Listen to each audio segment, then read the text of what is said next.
So roll call for this evening's meeting.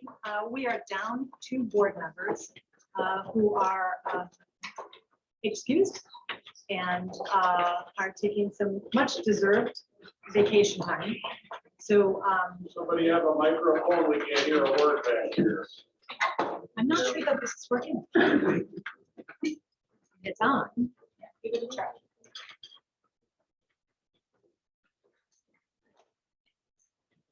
Can you hear me? Ah, thank you so much. We'll start over. I was just taking roll call of our board. We are down 2 members who are excused. We have proper notification of an open meeting. Then we'll move to the first agenda item on our board meeting this evening, which is a recommendation to approve the minutes of the July 13th, 2022 regular Board of Education meeting. I'll move to approve. Second. Any further discussion? Does this include the revision that was made that you had called out? This is the regular Board of Education. This is the regular order. Okay, Not the committee. got it. Correct. Excellent. Okay. Anything else?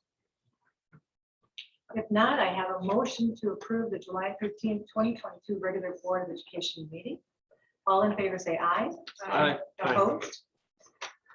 Motion carries. Thank you. The next up is the August 17th, 2022 annual meeting minutes. I'll move to approve. Second. Thank you. Any other discussion? Okay, so we have a motion for the August 17th, 2022 annual meeting minute approval. All in favor say aye. Aye. Opposed? Motion carries. Thank you. Next up on the agenda is a resolution to approve the bill list. I'll make the motion. I'll second. Any further discussion?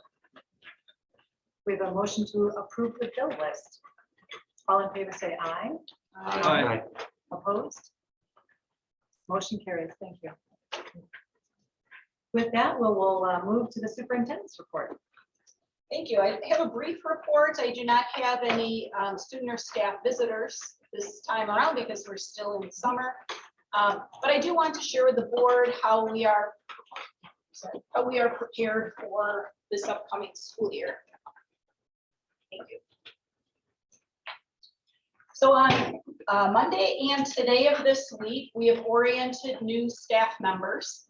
We have, 10 new teachers, I believe, and they are raring to go, a great bunch of people. So we welcome some new staff members to our team.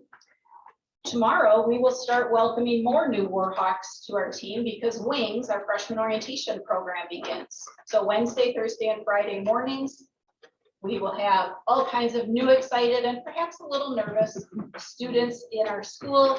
But by the end of orientation, they are going to be Warhawks tried and true. They will feel confident to come to school on Thursday for the first day of school. Thursday, September 1st. Let me clarify that. I don't want kids freaking out. School starts Thursday. Next week, on Monday, Tuesday, and Wednesday, we have our faculty in-service days. And board members that have been around may recall that opening session, the first day, Monday in this case, 7 a.m. starts breakfast, 8 o'clock in the theater is a welcome back session. So all board members are invited to that, and board members actually help give out some staff and community awards at that event. And then finally, Thursday is the first day of school.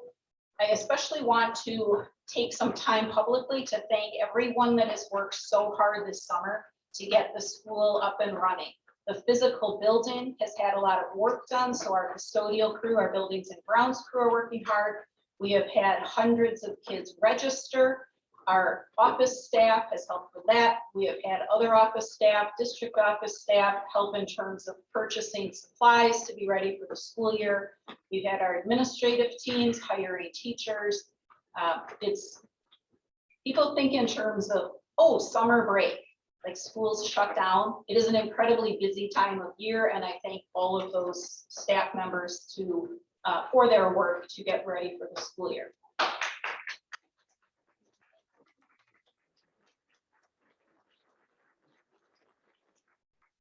And then finally, not necessarily related to getting ready for the school year, but the board members on your tables, there are copies of the On Point Bulletin, and I hold this up for community members. Everyone should have received one of these in your mailboxes, and if you didn't, we have extras. There's great information in there about just accolades that Arrowhead and our students have earned. There's also great financial information about our budget and how we are actually funded at a significantly lower level than some of the schools around us, which adds challenges. I have extras on the table for board members because I recall board members saying, let's distribute these to, for instance, businesses that have placement programs, or if you have friends that are realtors. So board members, please help with that distribution. And if you need more, we've got another box of them, and I'll be doing the same, bringing them out to realtors and so forth, because if we can encourage people to move into our school district, the students benefit because they get educated at Arrowhead. Financially, that helps because each student that lives here, we receive $10,496. We also want to encourage students who live in other area communities to consider Arrowhead through open enrollment because they can have the Arrowhead experience. And financially, that helps us because it's about $8,300 coming into our system for open enrollment. So thank you to board members for helping distribute that on point. And that is the end of my report.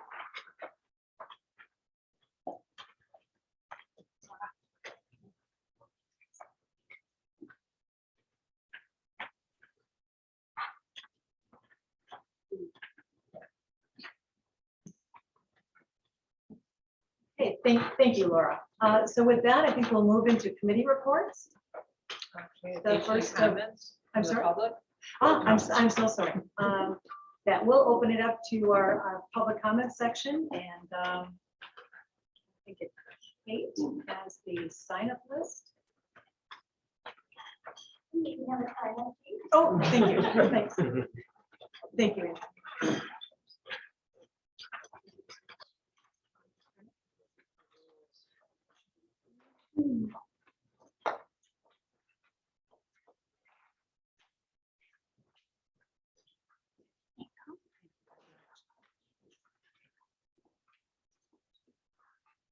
Okay, just to clarify, there are a number of rules that kind of dictate public presentations at our public meetings. Unfortunately, they're quite long. Anyone wishing to speak to the board must be present and register on the sign-up form. A 3-minute limit time is enforced. Public comment is only accepted during the agenda item. Sharing of minutes with another person addressing the board is not permitted. Speakers should address the board as a whole, not individual board members, and should remain polite and respectful. Only the board president may respond to the comments or questions. The board president has the authority to ask another board member or administrator to respond. Board members will not respond to public comments unless designated by the board president.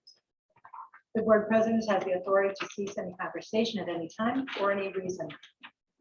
Public comments will take under advisement. If public comments are in regard to an agenda item, when the board discusses that particular item during the meeting, the board may or may not address the comments, questions raised by the public. Only the board will discuss and or take action. There will be no citizen communications during the time of agenda topics. Speakers are not immune from legal consequences related to the content of their speech. So with that, first up is John Norcross.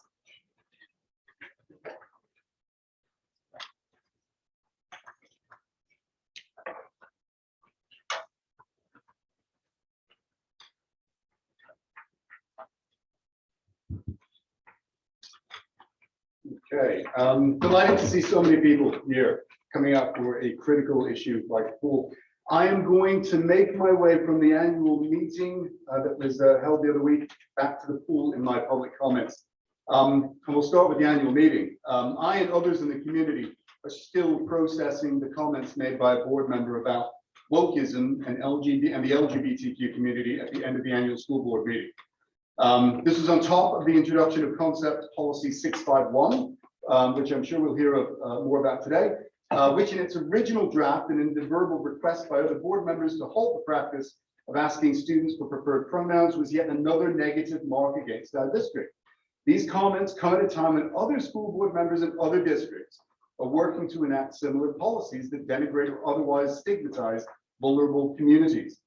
And I do not believe that we have come very far since the meeting in November of last year, when students and parents made it absolutely clear that our culture needs to improve when it comes to diversity, inclusivity, and acceptance. And there's a connection, as I said, to the issue of our school's pool. For the last 2 years at least, and I understand that the pool has not received the attention it deserves for decades. I heard somebody say, you know, in 1996 they had problems. So that's been passed down to you, and that's terrible. But for the past 2 years, we have allowed our attention in our district to be consumed by efforts to make our school boards partisan, to focus on manufactured culture wars issues like CRT, SEL, and wokeism. And as I've emphasized to the board before, there are bigger issues like the pool facing our school than these non-issues. I want to emphasize to the board and to the community here, we already have transparency in our curriculum. CRT was never an issue, nor is SEL. Wokeism presents still another windmill at which to tilt. So I ask you, the board, and my fellow community members to put those topics aside. Let's make time for building a sustainable and resilient school district. This means focusing on addressing our fiscal challenges, improving the workplace environment for our teachers, developing our teacher talent, and ensuring that our buildings and our infrastructure, our pool, are in good working order. Thank you.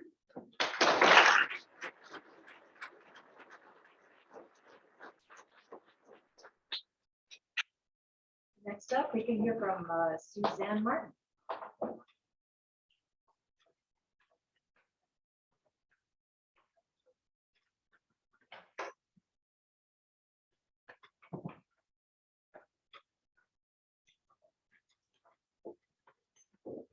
Hi, I just moved a Arrowhead graduate to college today. First year. Thank you. Last week at the annual meeting, it was number 2, the enduring goals, foster and nurturing positive learning culture. Where do we fail at that? Well, here we fail at that when we tell kids we don't value them or respect them enough to let them use the pronouns that they identify by. We fail in that by fostering an environment that promotes hate speech, and exclusion. And that proposed policy about pretty much outing kids to their parents or trying to judge is a kid socially transitioning because someone says we don't want things destroying the family. What was the other quote from that? We don't want things destroying the family. I personally don't agree with different genders. The gender stuff, when did it become recognized? It's social activism. This never happened at schools years ago, and now it's at the forefront, and identity shouldn't be at the forefront. We don't want this destroying the family. That's not your job. That is not your job as a school board. Your job is to fix the pool. What you ought to do after this meeting is go take a look at the pool. It's an embarrassment. Fix the pool. These kids are hardcore. To be a swimmer, that is a grind. And to get to your classes and all that other stuff, that's a grind. You owe that to them.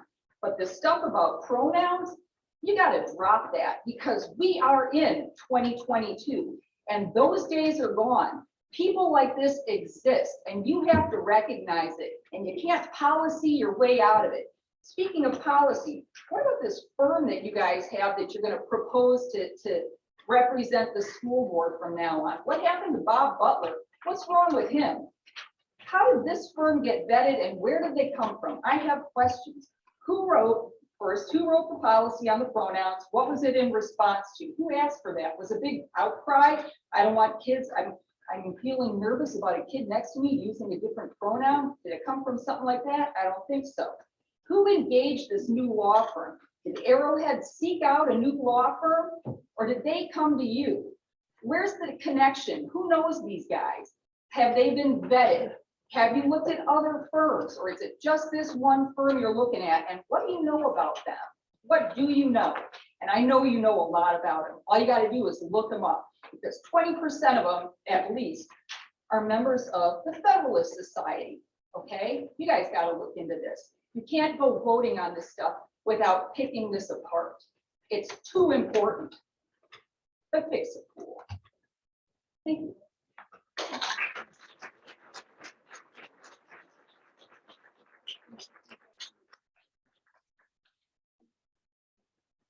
Allison Fire.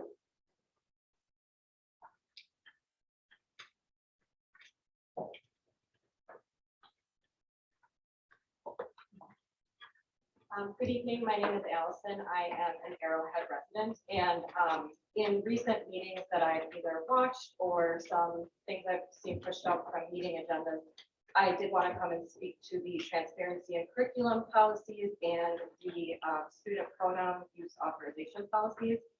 A common thread I see behind both of these policies is a great deal of mistrust in the educators in this building, and I think that mistrust is really unfounded. I also think that from that mistrust, I'm seeing very politically divisive actions being taken by this board, and as a voter and a taxpayer, I don't support those actions.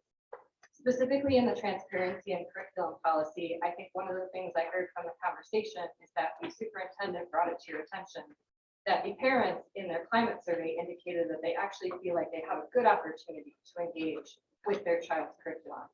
Despite that, you're still moving forward with this policy, which I think is a misstep. And I think you have an opportunity to revise based on the data in front of you.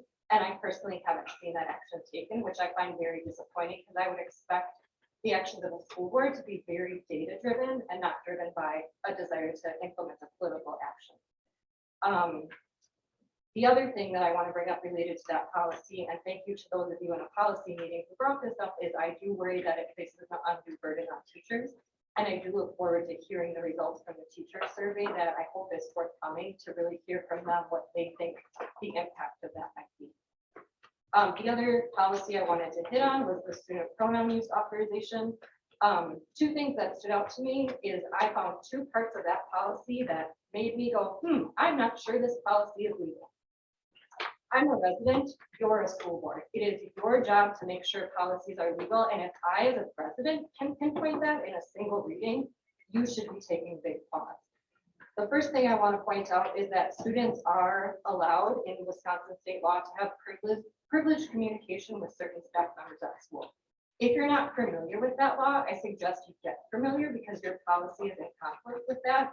And I find it very problematic that you would potentially implement a policy where you would put a staff person, such as a school counselor or a school psychologist, in a position where they have to decide whether they're going to follow the law or your policy. That's a huge problem in my mind. The other thing I want to point out is that your policy has verbiage in it indicating that using a nickname for a student who wants to shorten their name, who doesn't identify as transgender, is okay. But that using a different name for a student who maybe does identify as transgender is not okay. That sounds like discrimination to me. Why is it that you would implement a policy that says it's okay for one group of kids and not okay for another to do the same thing? That's wrong.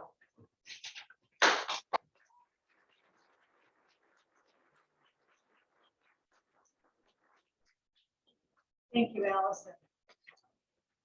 Jamie Post.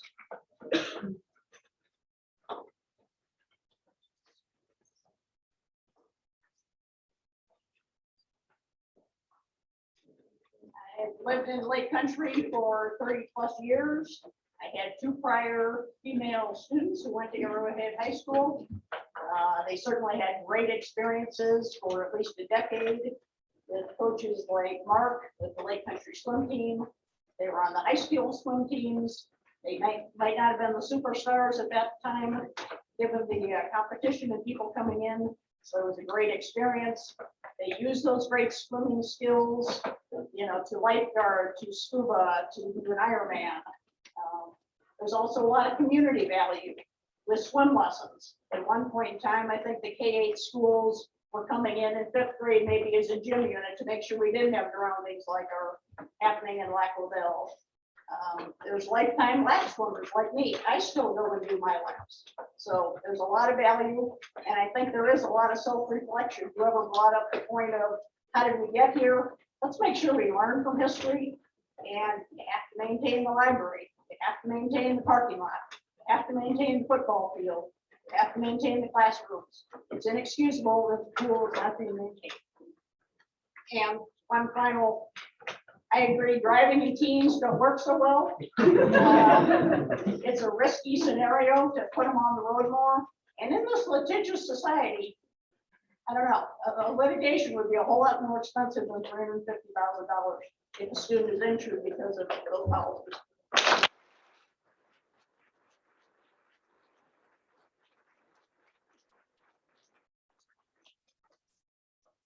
Thank you, Jamie. Lindsay, I'm so sorry.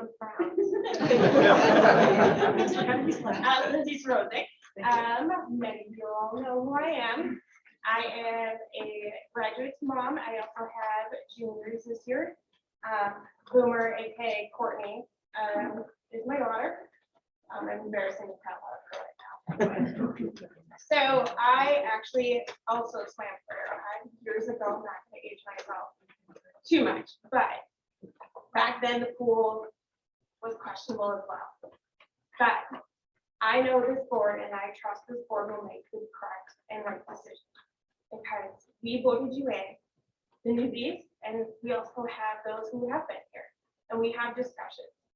I am proposing to the board as possibility of coming up with a committee to discuss with the community, the swimmers, the parents, and let's come up with something to fix this problem because it needs to be fixed now.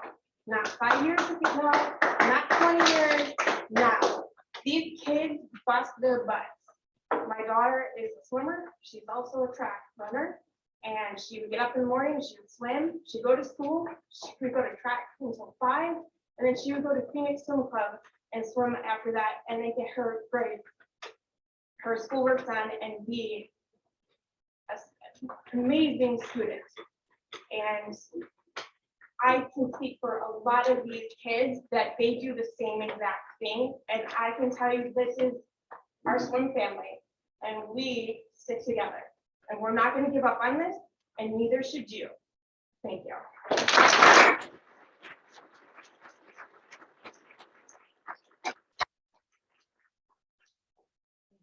Very much, Nancy. Next up is Jennifer Rodwell.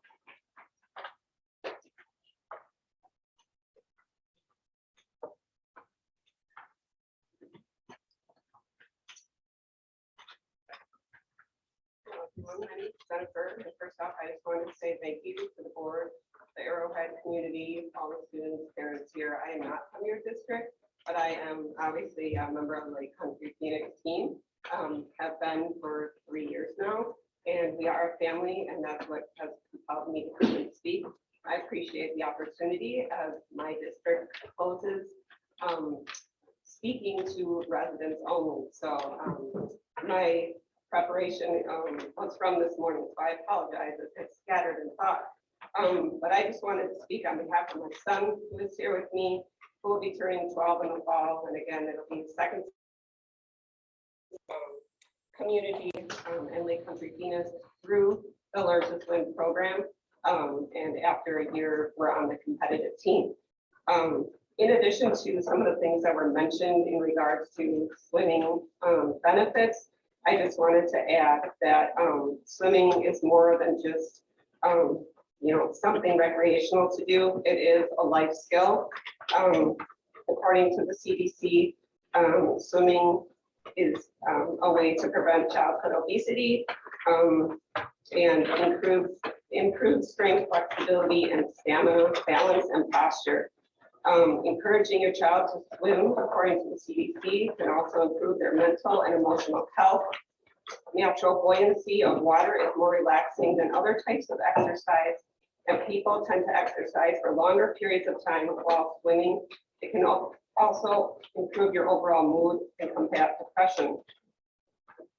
Similarly, an article by the American Academy of Pediatrics of 2019, which I can forward to you, titled Prevention of Drowning, lists in order 5 strategies to prevent major drowning, evidence-based. This is all drowning, so it includes pools and open water. In order of importance, pool fencing, not an issue, life jackets, swim lessons, then supervision, then lifeguard. Swim lessons are what brought us to this community. Swim lessons are open to all the community and community at large, just not Arrowhead members. We travel from Wales to come here. And I believe that the pool is important, not just for your school, for your students, but for the community and the service it provides. As a student athlete 20 some years ago, I come from a private school and I was on the track team. Our track was not the nice cushy rubberized, but it was ours. And to be displaced to another school to utilize their facilities would have been heart-wrenching. To have your own sporting facilities within your school, to be part of that community, to showcase your talents in front of your students and your family is important to a student. And for those who don't feel comfortable to speak up, to hear they need a voice. It is not appropriate to shuttle students off-site, especially to far distance communities, to participate in sports that you have here. And I know I'm not a tax-paying member, and I know that my tax dollars also have concern in the district I live in. But again, swimming is a life skill, and I think you have a valuable asset here that goes far beyond just the doors and the boundary of your community. Thank you.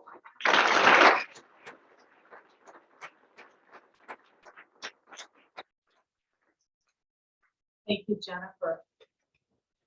Last on the list is Gerald, and I know I'm gonna slaughter his name. I want to say Licky.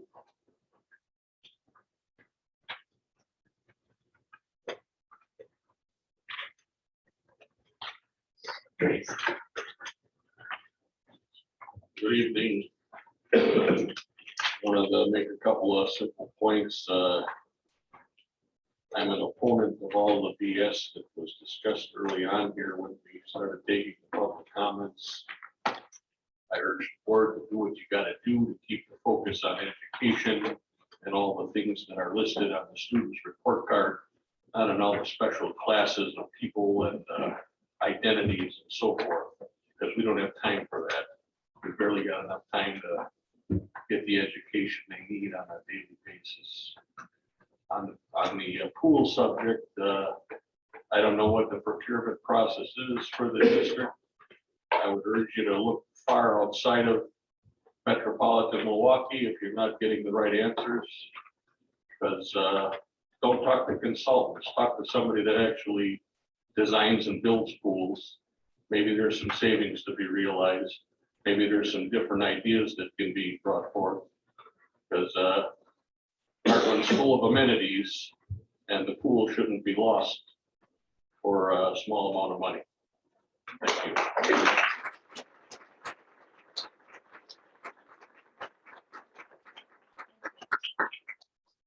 I'd like to just open this up if there's anyone who hasn't had opportunity to speak, and it doesn't matter if you didn't sign the form, if you still would like to approach and offer comment, we would welcome you. Please.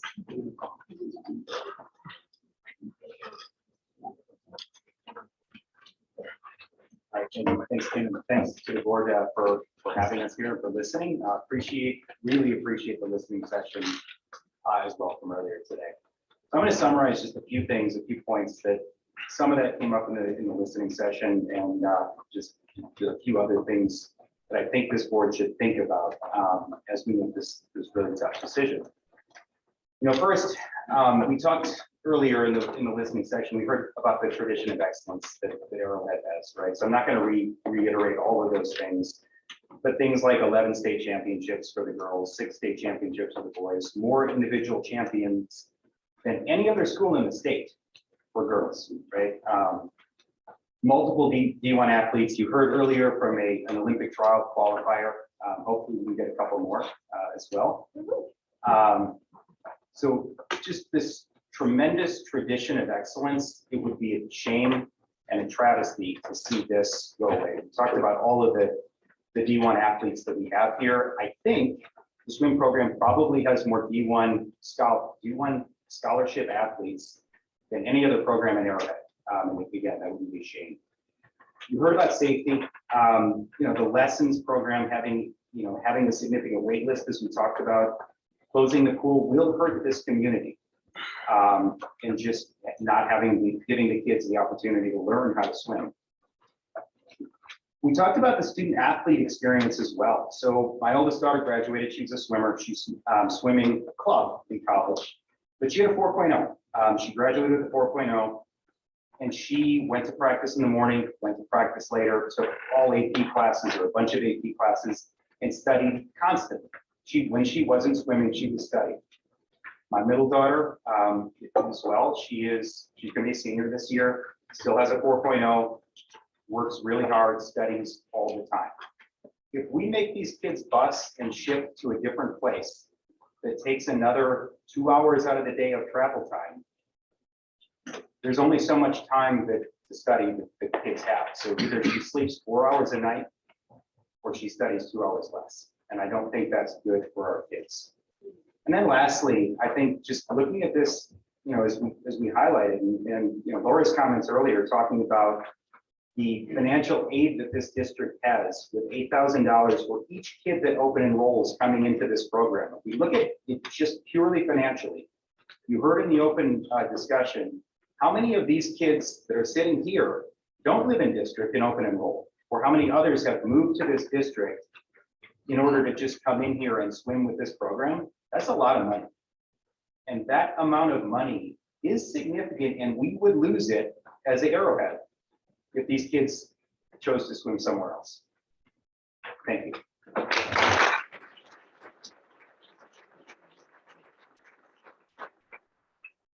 I'm sorry, sir, would you mind having state your name, please? Sure, Greg Tierney. Thank you so much. Thank you. Is there anyone else that'd like to? Thank you. Hi, I'm Lisa Moran. I live in the district. This will be short and sweet.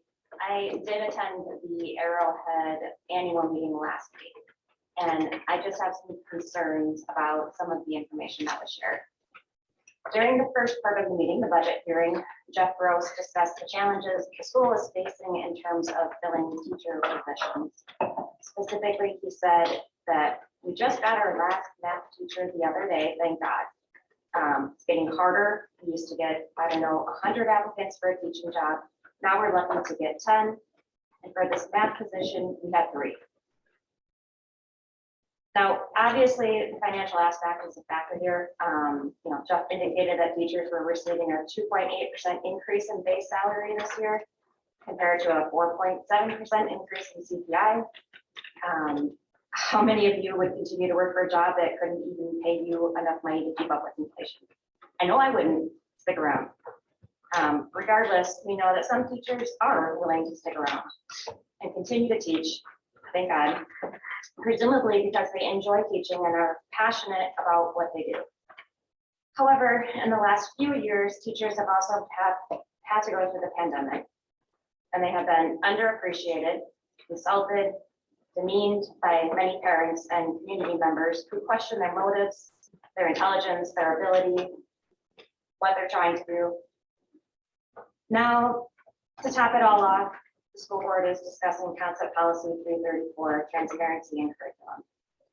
Setting aside the fact that the policy is redundant and clearly just kind of a political move, such a policy will certainly impact even further the morale of those teachers who have actually decided to stick around and are so willing and able and passionate about teaching. It's quite demeaning to force these professional, accomplished, educated teachers to account for every resource that they intend to use in their classroom and then be subject to accusations and criticism by people who clearly will never be happy, ever. how much more do you think teachers can take before they just throw up their hands and leave the profession and walk away? There's only so much abuse that anyone can take. So my questions are, what will you do when the number of applicants for a teaching position, which has already gone from 100 to 3, is suddenly 0? How will you feel when they need to hire whoever applies for the job, regardless of their qualifications or their education or their experience or anything, just because it's the only option available? What plan does the board have in place for when no candidates can be found to fill an open teaching position? Because this is what will happen if the board continues with this course of action. The school and our students will suffer as a result, and this will be the board's legacy. I strongly urge this board, stop spending time on redundant concept policies and political maneuvers and things that are, just really not important to a student's education and experience. Just leave politics behind and instead focus your time and attention on issues that actually matter. Retaining high quality faculty and staff, those individuals who are actually teaching our students and getting them ready for their future. Maintaining the school's grounds and resources, including a pool that these students so clearly need in order to be successful and to move on to college with their scholarships in place, hopefully, and preserving the school's positive culture and mission. That's it.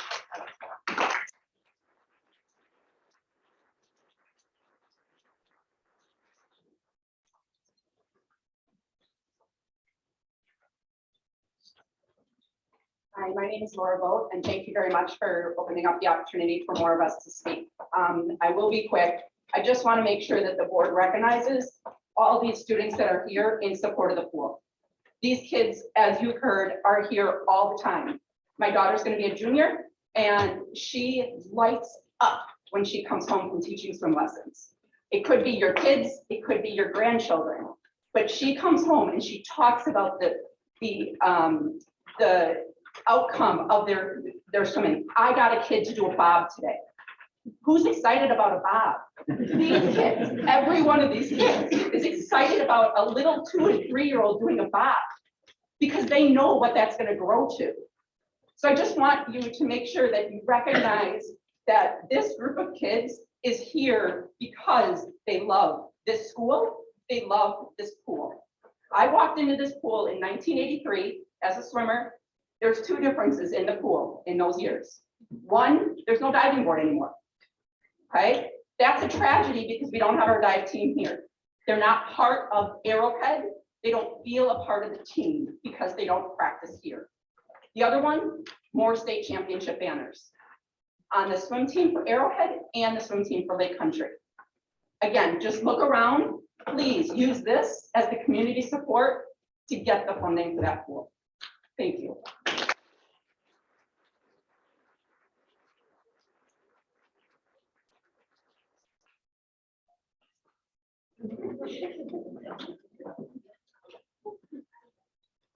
My name is Peyton Drexler. I didn't really have anything prepared, but I realized sitting here that I had a point about something.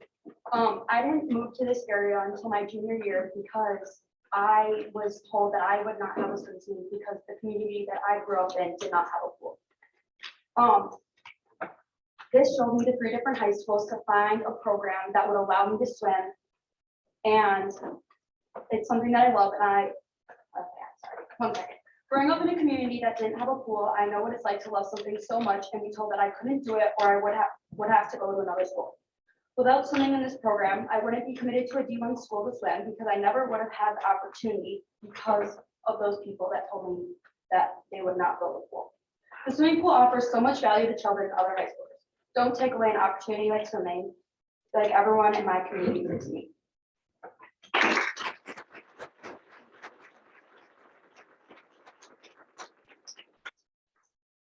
Is there anyone else?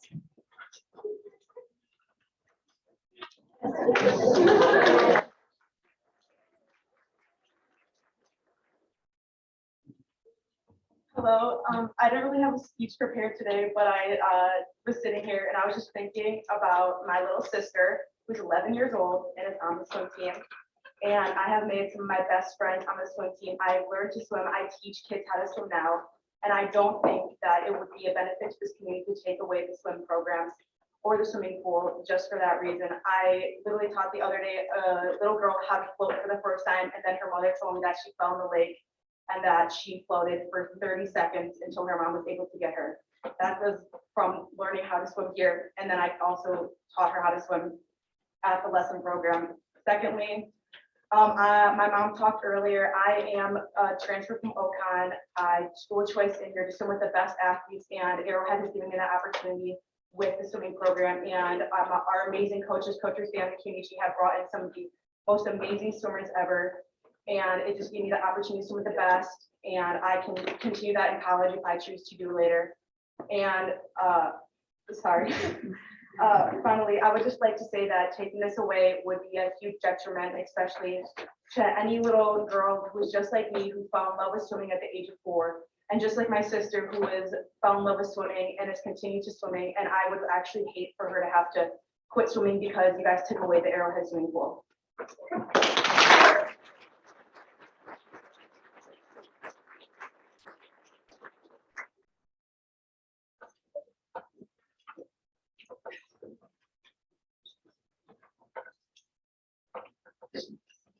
Hello, my name is Bruce Barbie, and like the swim mom said earlier, I do have chlorine in my veins.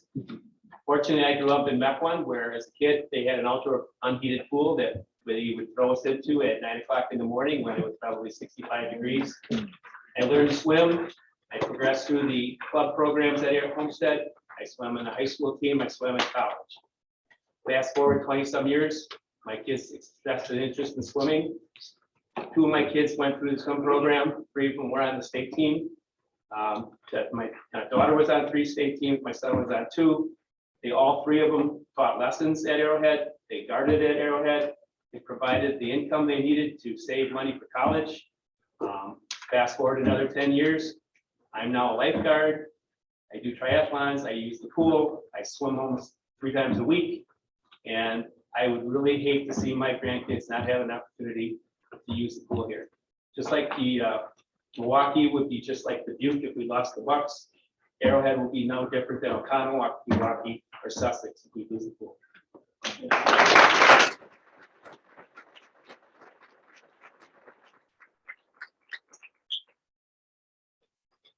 Thank you all. I think with that, we'll kind of close out the public comments portion. All the same, I want to applaud the clear level of success of our students and their coaches, and to really recognize the dedication, hard work, and clear passion that everyone comes here with tonight. So we thank you so much for everyone's contributions. With that, we will launch into committee reports. And first up is curriculum and Chairperson Miller. Okay, I think I can talk loud enough. Can you all hear me? Yes. Okay, so we had a really good meeting that was on August 11th, and Sue Casetta, Director of Learning, and Adam Kurth, they provided a background of looking into going to an 8-period day versus a 10-period day. And that's been studied for quite some time. So we had some input regarding that, and then we had 2 guest speakers. We had a principal from Slinger who has gone to the 8-period day, and he gave us his viewpoints on that. We also had a student from Arrowhead who gave her views on the 10-period day. And we were supposed to have another student come in to give us, who had experienced the 8-period day at previous school and come to Arrowhead for 10, but she was sick, so she did not come. But anyhow, it's very enlightening, very interesting.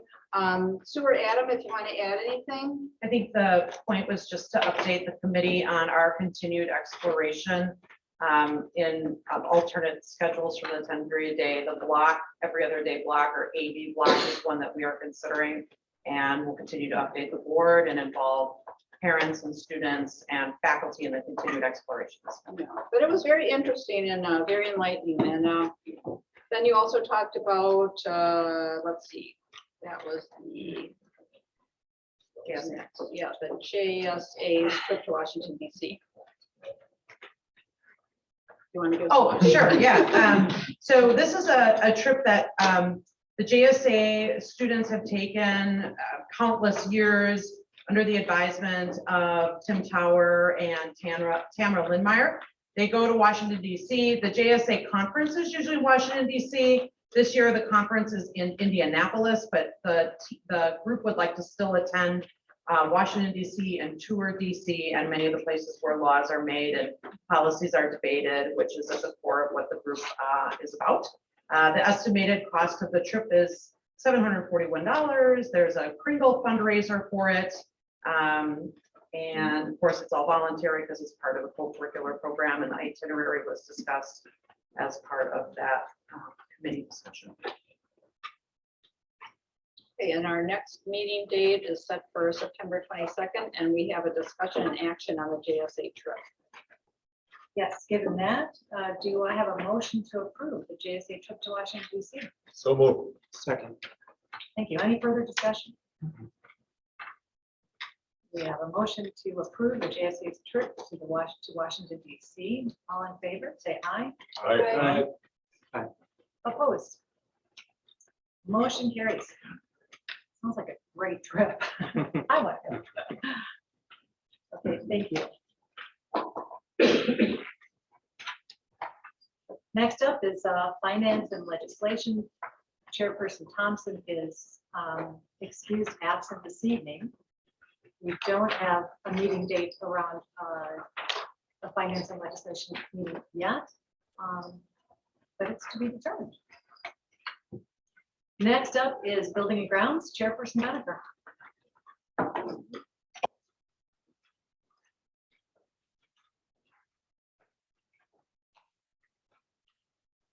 Okay, can you all hear me okay back there? Yes. Excellent.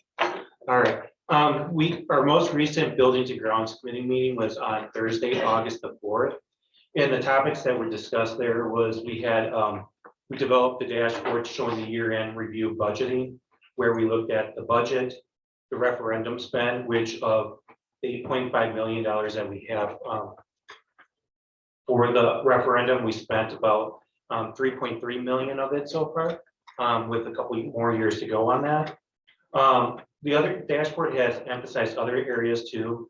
As you may recall, Arrowhead did sell the Bilter Farms, and the agreement was with using those funds, put it in towards our special education program in buildings and grounds there. We are not at those planning stages yet, but it is on the radar there to make sure that those funds are allocated towards special education. We also, in the dashboards, working together with our buildings and grounds director, Kevin, just identifying major needs areas that are presently unfunded, which include the maintenance facility, the pool area, and then also the fire alarm system upgrade. We also, we also talked about the Solar Now program, which we have added 950 solar panels up on our roofs. They're installed and functioning now, so that will provide some funds for the Arrowhead district that we didn't have before, which is great. And then we also talked about the structural assessment of the maintenance facility and cold storage barn near the tennis courts on South Campus. Presently, as with the swim pool, as many of our buildings here, they're not as strong as they used to be. They have aged, where with the maintenance facility, we have failure with the structural columns.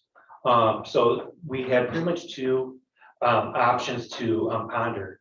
It's we wish we had all the money in the world to take care of it, but unfortunately we don't.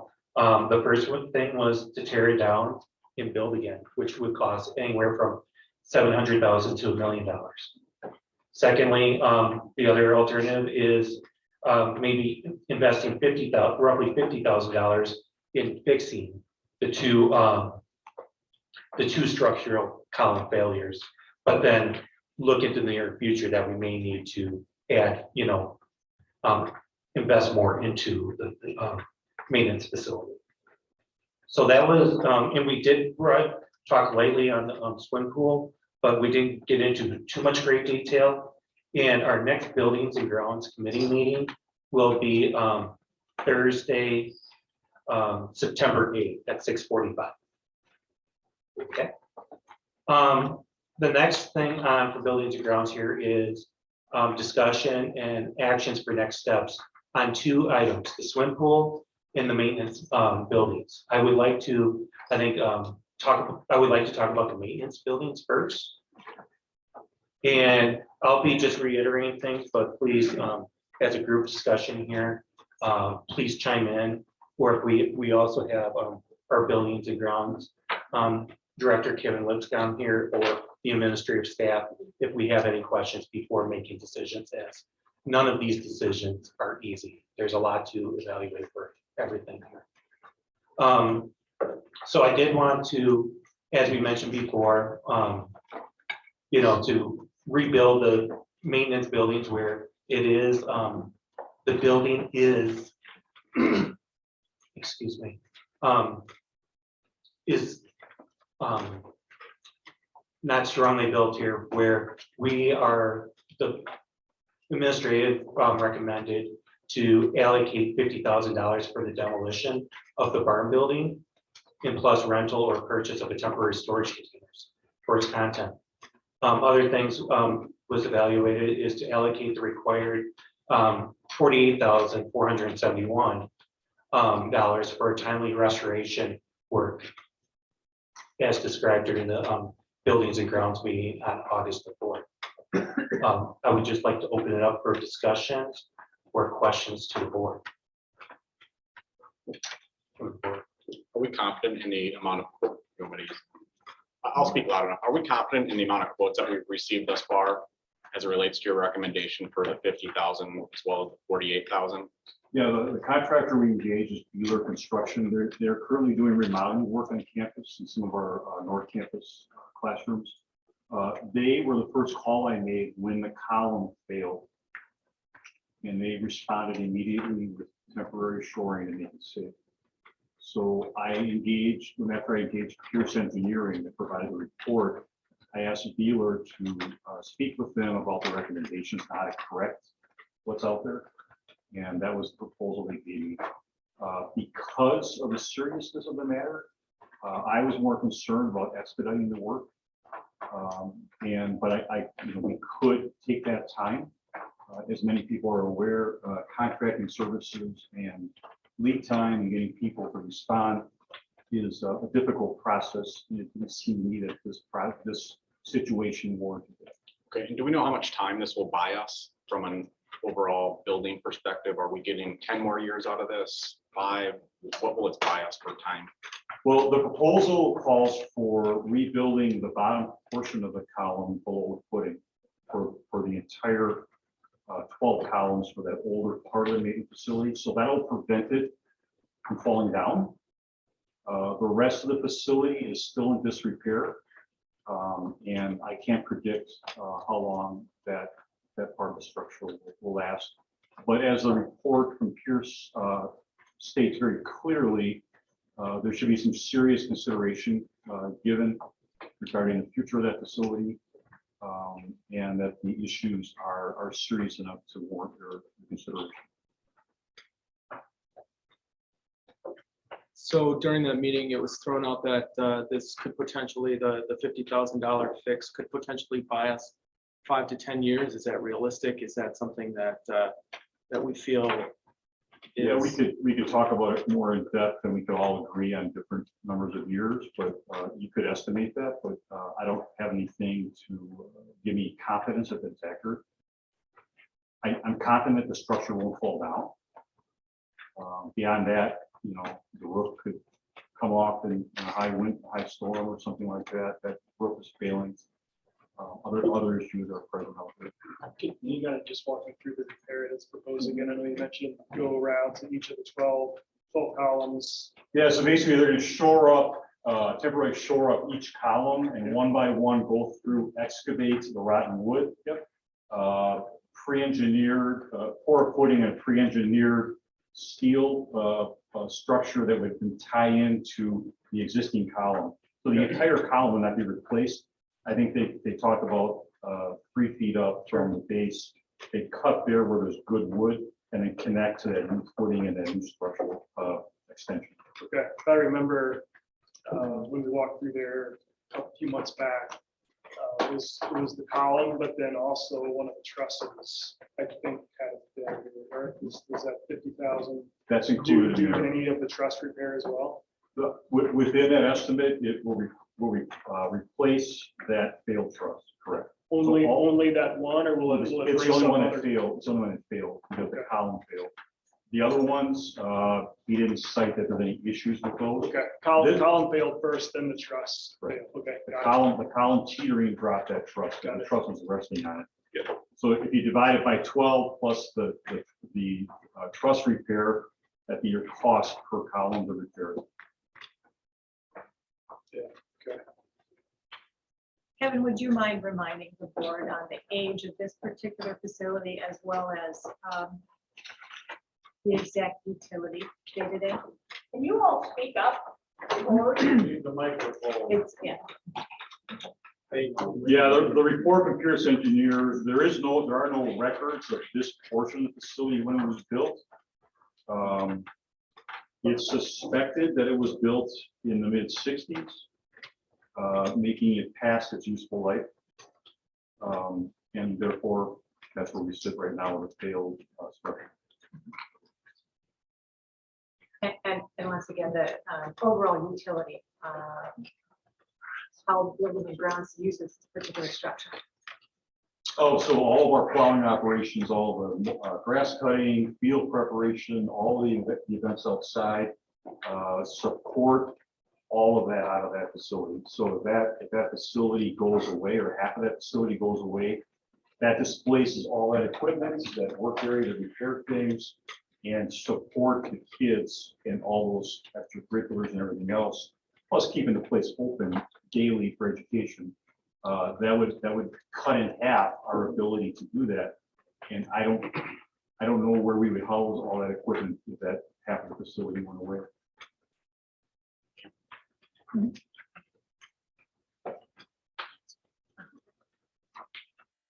So I guess, I don't know exactly what we're planning on voting on here today, but I would propose, or at least I'm in favor of supporting 50,000 plus 48,000 to make this shed safe.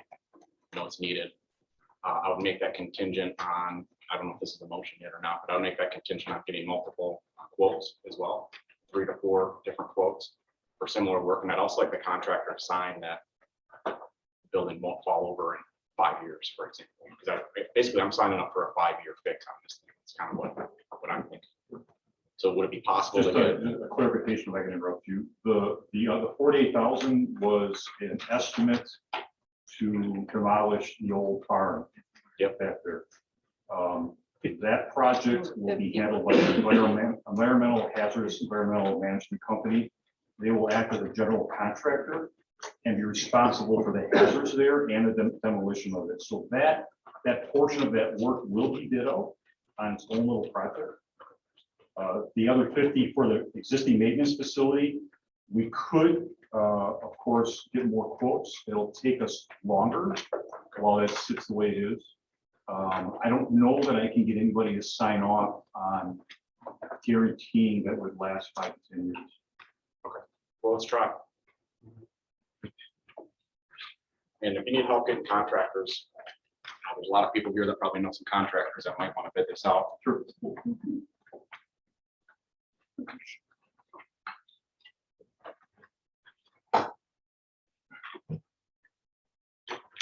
So Kevin, I know, so it looks like 2 separate items that we have for the proposal is the restoration work for 48,471.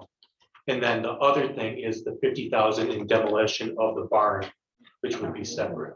What are the, can you tell us as a group, what are the benefits of demolishing that barn?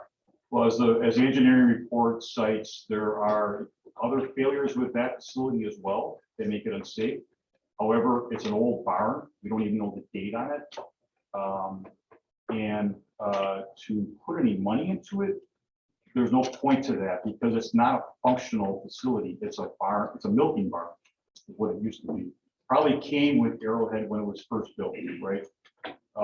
There's no point in investing money in that. The downside of that is there are some peripheral support equipment we put in there that I probably would have to rent a storage container to temporarily house it until more decisions are made about what the footprint of that layout looks like. What are the risks if we just left the barn like it is? I would likely just, I would gut all of our associated equipment out of there, store it in a trailer regardless, and I would just tell our staff not to go in there anymore. Any other questions from the team? Just going back to the repair of the maintenance shed, for roughly $50,000 for the 12 columns. You're talking $42 or $4,200 a hole, basically to fix each column. With the amount of work, and if they're digging down concrete, steel reinforced, tying back into the original column, it just, in my opinion, that's not an outline price. It really isn't based off of the amount. I think it'll be very difficult to have a contractor sign off then on, I think they'd sign off on the quality of their work, but everything else related to the building, they're not gonna touch, I wouldn't touch. Right. So I think that'll be challenging. To really get any contractor to do that, and all that's gonna do is raise the price. So we have to consider that, are we willing to wait for that? Kind of my own personal opinion is fix the shed. Do you want to set? Or, yeah, You want separate motions or? I think we do two separate motions on the restoration and then the other one for the demo. Yeah, I was going to ask one more question first. Though. On that work, did they include any provisions to do any regrading around there? Because a lot of that damage is caused by water runoff for years. Yeah. Are they including any grading to make sure that repair and we move the water away from the facility? That is not included. No. Okay, can we get it included? Go back, because they're gonna grade anyway while they're digging, and they just make Around sure. the that we- immediate area, yeah. I mean, Yes. there'll be some restoration right there. They have to pull the metal paneling off Yep. as well to go up and put it back on. I just don't know where to stop the grading because the whole thing is a failure. When you look how it's set up. Yeah, let's just get it at least 8 feet away from the. We'll do our best Yep. to, and I would probably pull a contingency dollar amount above and beyond that 50 for the unforeseen things, but that was not quoted out. Sure, okay. And I don't know if there's any other plan to kind of review their work or include it in the buildings and ground discussion that once they start work to do a walkthrough, I'd be happy to be a part of kind of their approval or kind of sign off of the work as well. They would also, if I can interrupt, they would also go to the town board for permitting if any required. We'd have that oversight if the town required it. Got it, okay. Well, and just to put this into context, for the board who's aware and anyone else, these two items arose and became positioned on the board agenda relative to safety concerns that were expressed for Arrowhead employees. So it's important to understand that in the face of, again, very, very aging facilities, where clearly best case scenario would be replacement around a budget that cannot handle replacement of many of these facilities. What we're trying to do then is address things to keep things safe for students and employees and allocate funds as appropriately as we can. Okay, with that, then I would move to allocate the required $48,471 for a timely restoration work as described in the report presented and discussed in August for buildings and ground. If we could add something to Brandon's request, then that if you could, Kevin, as a caveat, add that additional request in the RFP to have the contractor address whether or not they could make a claim that our work would allow for a 5-year life at least, or a 10-year life, is that what you were suggesting? We could at least request that of the contractor. 5-year life of their work? Yes. Yes. How are they warranting their work? How are they warranting their work, and Yeah. can they I can tell you comment? right now, they're gonna say maybe a year, maybe 90 days, I don't know, but they're not gonna put 5 years on it. I don't think anybody would. They wouldn't on their own work. 5 years? No, what, you, I mean, I think they'd have confidence that what they did will last 5 years. They're not gonna sign off on anything at their time. yeah, I would. The rest of That that was facility, contract they are manager. not gonna be responsible for it. Understood. Yeah.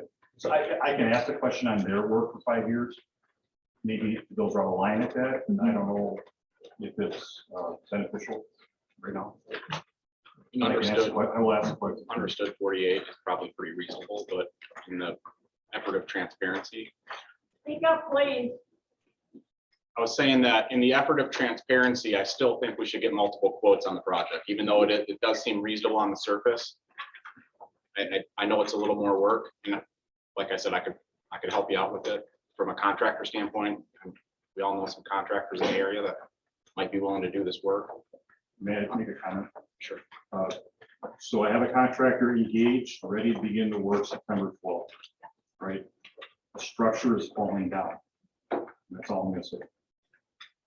I will make that extra effort if you want me to, but I wanted to clarify that one more time. Do you think you would be able to get 2 more quotes before September 12th? I have to give this contractor the go-ahead tomorrow, to stay on that schedule. If I delay it a week or 2 to get more quotes, that's going to delay the actual work. Do you understand the situation that you're putting the board in when you only get 1 quote for something like this? From a transparency perspective?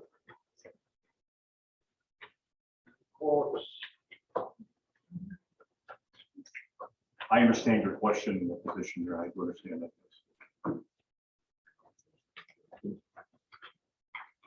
Can I add on to something that you said, Tim? Yeah. So with regards to grading, is that just like pitching the dirt around the building? Is that what you're talking about with regards to that, Tim? And is that some, just basically for drainage, or?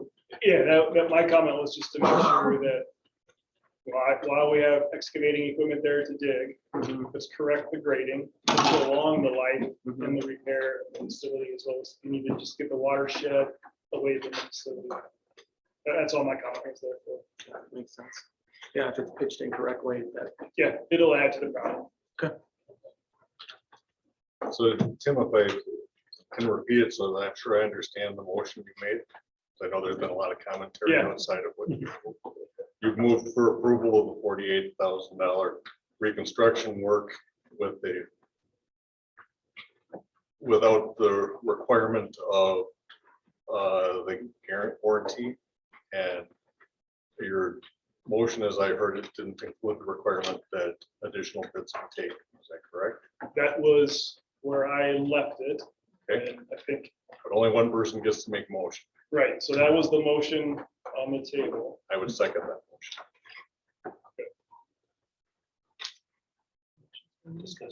Okay, the motion's been made to allocate $48,471 for the timely restoration work for the shed.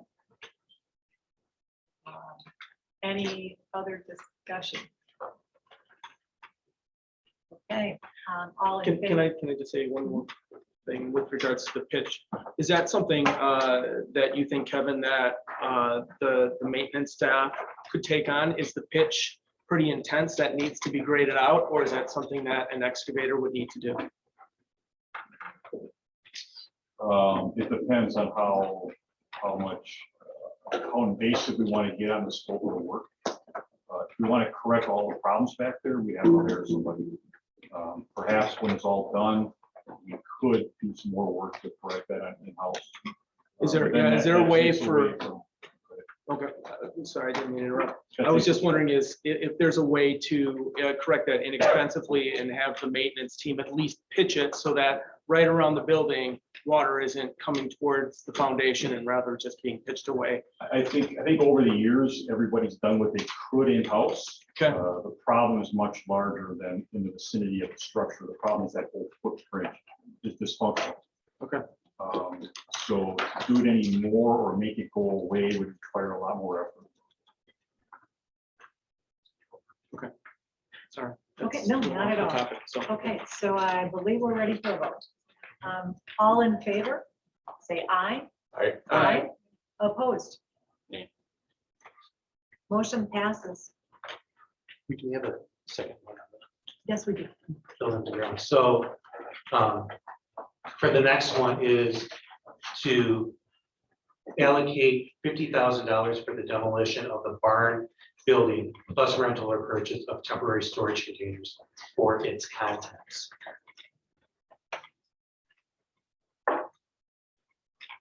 So I can talk loud enough.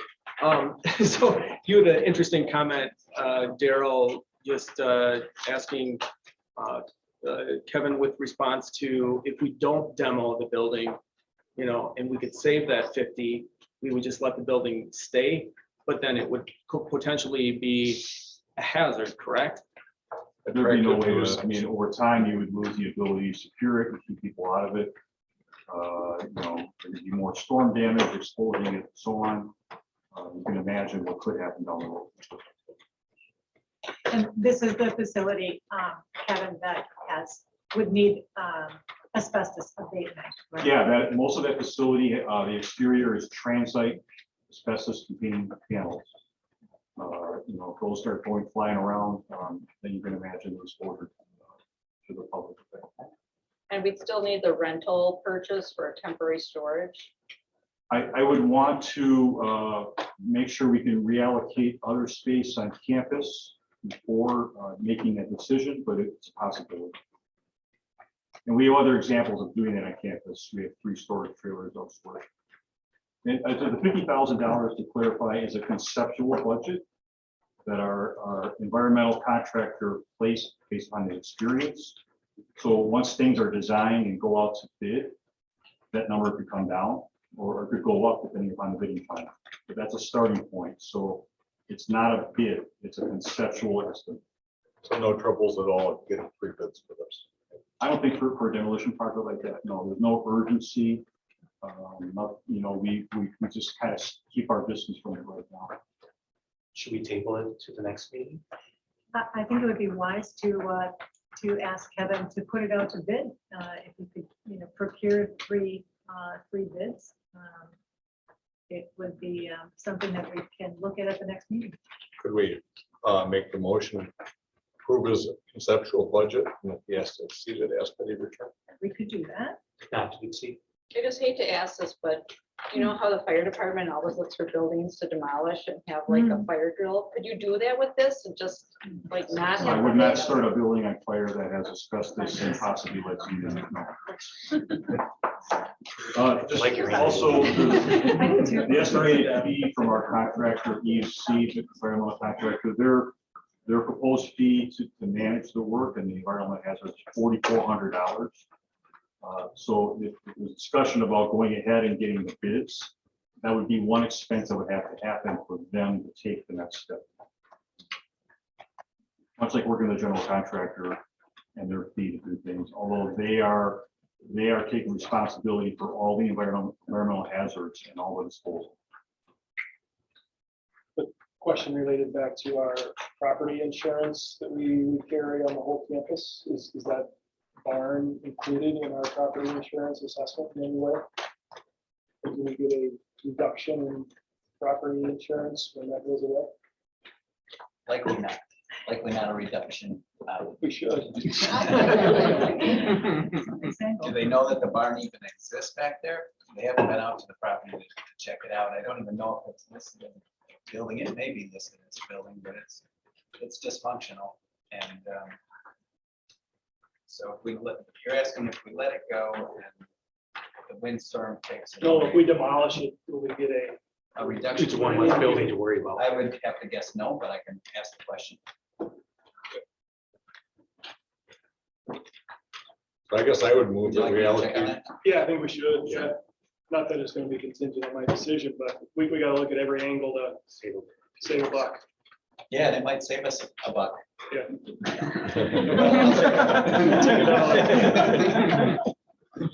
I'll cheat. So I'd make a motion that we approve the conceptual budget of $50,000 to demolish the barn and incur the related costs set forth in the memo. I'll second. Okay, the motion's on the table for the allocation of $50,000 for the demolition of the barn. That would then include this upfront $4,400 fee that you had alluded to, which would be necessary immediately.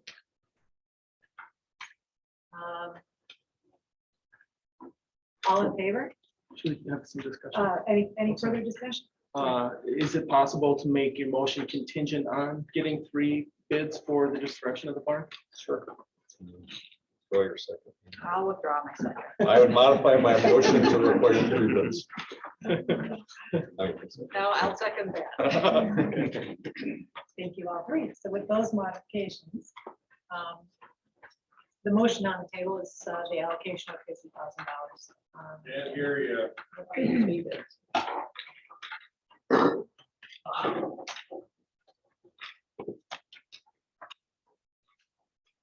So we'll put this to the vote. All in favor, say aye. Aye. Opposed? What's the vote? The vote was for the allocation of $50,000 for the demolition of the barn building. And it was an immediate release of $4,400 in funds for the contractor. Contingent upon three RFPs and our approval of the same. Motion carries. Thank you.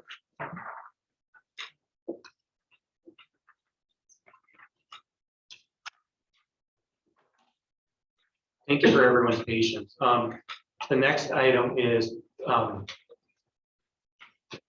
discussion and possible action on the swimming pool.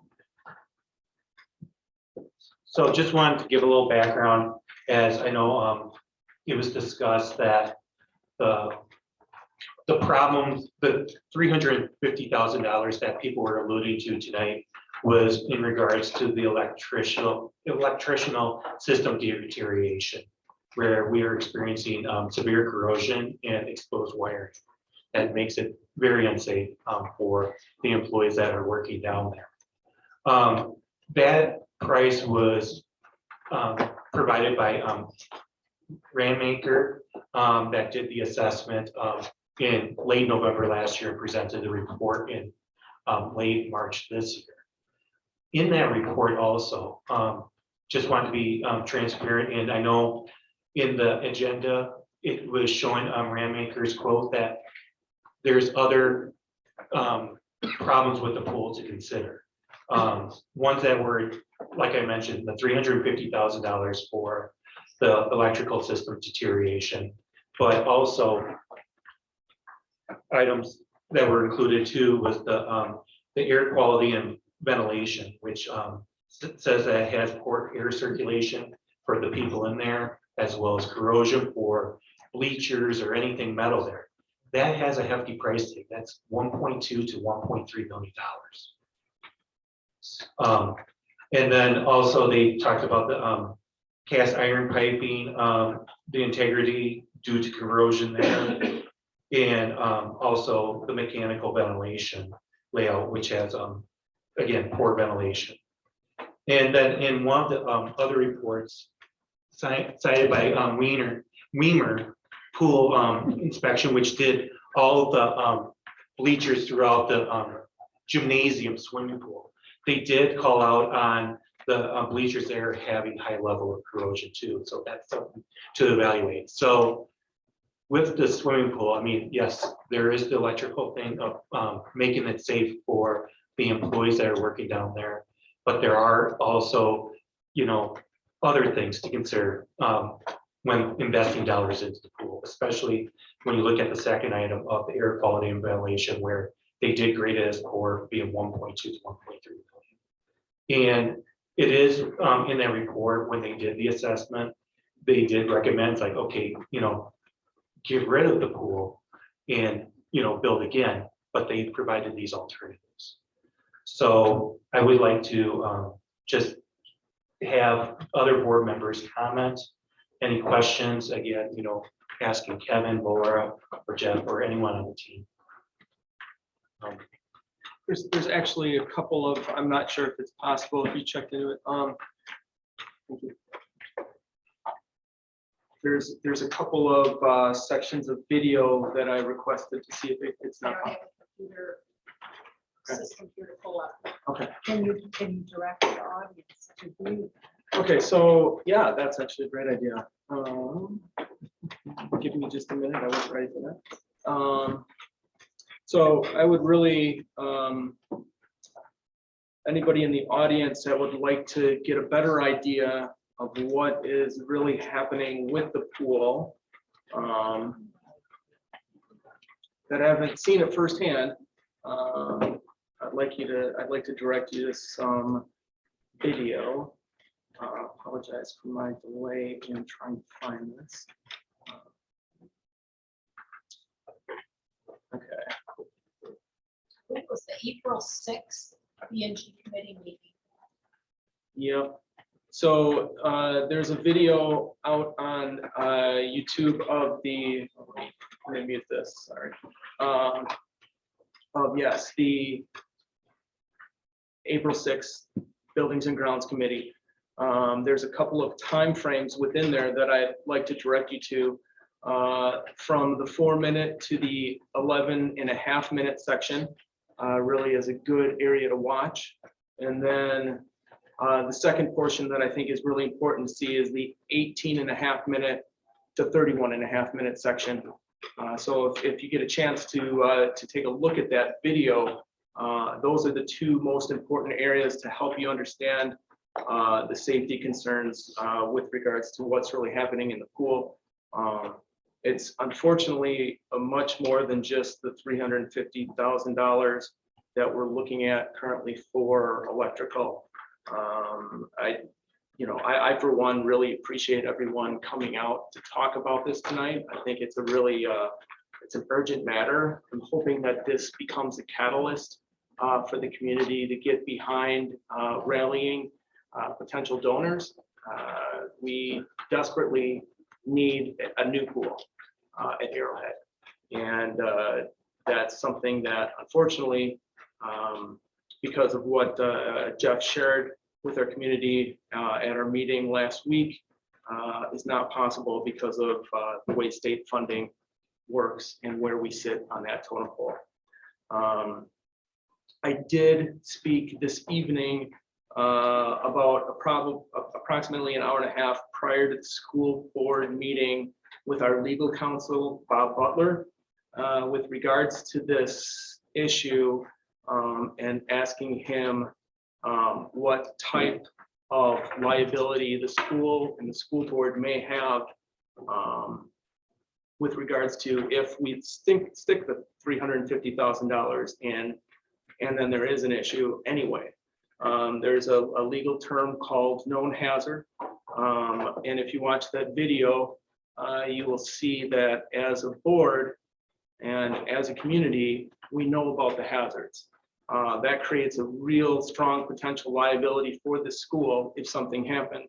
Now he explained to me, sorry, I'm not a lawyer, and I'm not going to probably get this state this as well as he would if he was here. But he did mention that Wisconsin does have caps on liability. It's called ministerial acts that would be paid out upon an injury. However, because we know this, we know that the issues exist. Some of that is excluded. So as a school district, we're under potential great liability. And having said that, my suggestion would be prior to us moving forward on any of this, to reach out to our liability carrier, which is it M3? Probably no carrier forward. Liberty, okay. To reach out to our liability carrier and have them look at this to make sure that we would be covered with the situation as it stands. So my concern is really with the liability for the community with regards to the pool. I love the fact that there's a pool here. My girls, all three of my girls took swim lessons here. I love the fact that our school has a pool, but it's in really bad shape and we have to figure out an answer. And that's a tough thing for this board because there's no, at this point, there's no win. So those are some of my thoughts. Chris, did Bob Butler have react to the idea of asking the liability carrier for an opinion? He brought it up.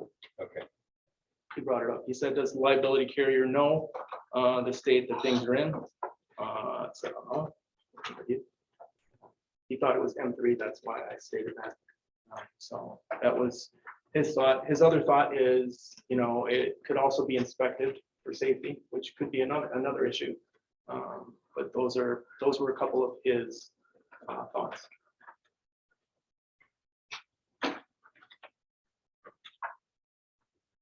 So I guess my only concern right now, I understand it's an urgent matter, but we really haven't, as a board or a committee yet, been able to work this through in committee.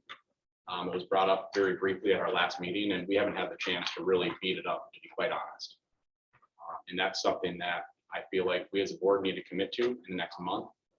I'm willing to commit 1, 2, 3 times a week to sit down with the board and the committee and the entire team to figure this out. But I don't have enough information in front of me right now to say yes or no to this question, quite frankly. $350,000 is a lot of money. I sympathize with every single person that came up here and spoke about the pool. We need a pool here. We're the #1 school in the state from a sporting standpoint, and if we don't have a school, what does that mean? So we have to figure this out. I love the idea of the committee. I was actually going to propose that myself to the community here. Like, let's figure this out from a community perspective. I'd love you guys to sit in on these building and grounds meetings as well. But we need to hit the ground running. We need to start knocking on doors. We need to figure out who's going to donate perhaps, and how we're going to raise some money to take some of the burden off the fiscal irresponsibility that potentially has happened here in the past and what we've seen from an overall budget perspective from the state. So I don't necessarily think that we as a board are going to be able to approve $350,000 tonight. We may have to shut down the pool temporarily and start working really hard on this based on the safety issue that we have in front of us. I don't know what the implications of that are. So is Ryan in here? Ryan, so what would be the implications of shutting down the pool for a month?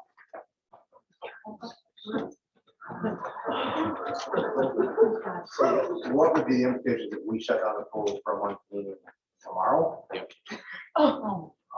Well, if we were forced to shut down the pool tomorrow, I would immediately talk to Mark Hohenhurst and Ruth Ann, and we would talk to schools in the area and find opportunities for our girls within a couple of days, but it would not be ideal. We would have to transport, we would have to pay rent. It would be unpredictable times. So I would do everything I can to make it work, but it's definitely not something I would advise or want us to have to do for our program. Just a question to Jeff, or safety was mentioned multiple times in the recommendation from the administrative team as well as in the revenue group report. I just want to be clear on like where is the safety concern? Who is at risk from a safety standpoint? Is there any swimmer at risk in the pool? Okay, I wanted to make sure that we're clear. I see audience saying no as well. You guys agree? Okay. No, please don't go down there. Okay, so then the safety aspect is more of the maintenance staff, janitorial staff that is in the area due to the electrical circuits that are there. All right, and maybe Kevin could address what we've already put in place to try to make it as safe as possible. Yeah. We've mitigated. Yeah, so that incident that forced the shutdown for 3 weeks this past summer, we had an arc flash incident. Very serious situation. If someone had been standing in front of that lighting contactor when it exploded, it would not have been good for that individual. So since then, we've made the repair, got the pool back online. Unfortunately, had a 3-week almost a 3-week shutdown. Right now, we have put in measures in place now. We barricaded the main distribution panel downstairs so that no one ever goes standing in front of it. Okay. Mitigate some risk there.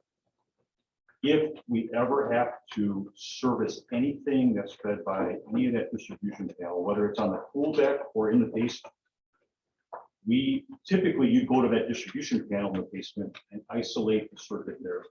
We will not do that. We are going to go back to the main distribution panel in the boiler room, that one we have there.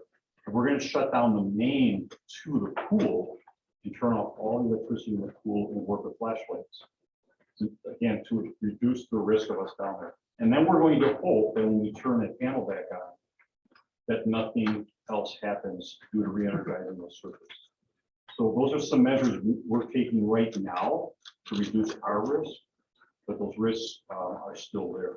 Can you help me with what is the power down there? Is it single phase, 220? 3-phase. Three phase. Right. So the lighting contactor that failed, the 3-phase arc. And the description for the custodians when they were turning the pool lights off from the toggle switch on the pool deck, is it sounded like a gunshot. And that was that arc flash incident downstairs.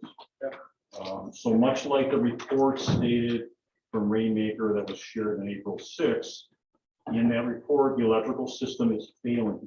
Okay, this is that incident that happened as a result of the failing electrical system, and it will happen again. Does our staff go to those panels and open those panels? No, we will not open those panels or go near them or stand in front of them. We will not service them, go in them, turning breakers off, unless, like I said, we go back to the main panel and de-energize that panel so we can safely turn those off. Okay. If a breaker would fail on one of the main panels downstairs, it's not going to be fixed. You cannot fix anything on the main panel. But if we had to service an outlet or a light fixture in the pool deck area, again, we're going to de-energize the entire pool distribution system in order to safely work on it. Are the breakers in that panel still functional? Meaning, will they break as intended when they have a higher required amp draw? We don't know. You don't. So if we Because of the allocate field the 350,000 to correct the failing electrical system, will that make it safe for employees? It'll reduce the electrical hazard. I'm not reduce, it'll eliminate that electrical hazard. So, And yes. for how it'd be safe. long, or?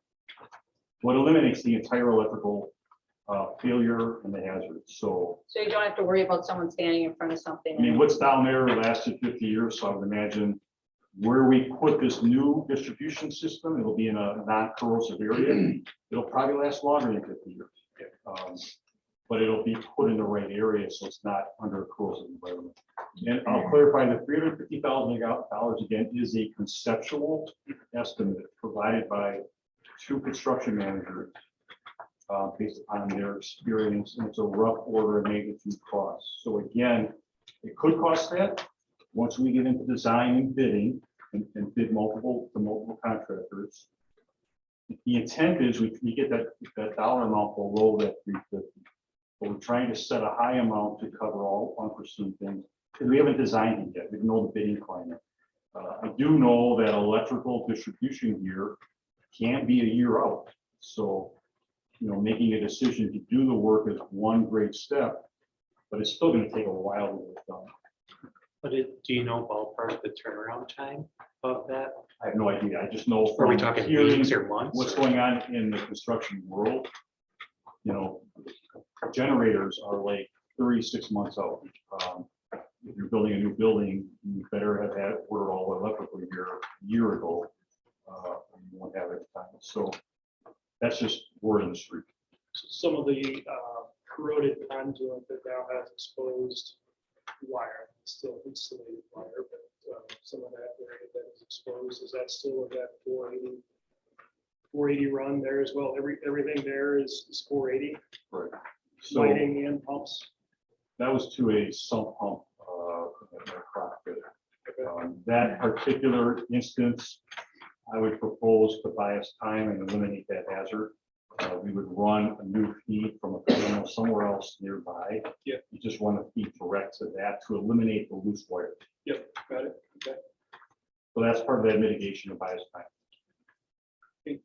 That's what was already done, or that's included in the 350? It's not, that's something we would probably do in-house immediately Okay, got it. to kind of put out the fire, so to speak, that's on the radar. Yeah. So again, if I could put this in context. The board that's sitting in front of you, the administrative team that's sitting in front of you is in no way looking to take the pool away from the students. We are in a situation, as we are in a lot of places, within the facilities and the grounds of Arrowhead, where it's a catch-22. We're in a position where there are aging facilities. We're in hyperinflation. There's a lot of money that needs to be put towards things. And there are some level of concerns around certain things. Put this into context of how this actually ended up as an agenda item this evening. It arose out of a meeting that Daryl and I had scheduled back in July with Kevin.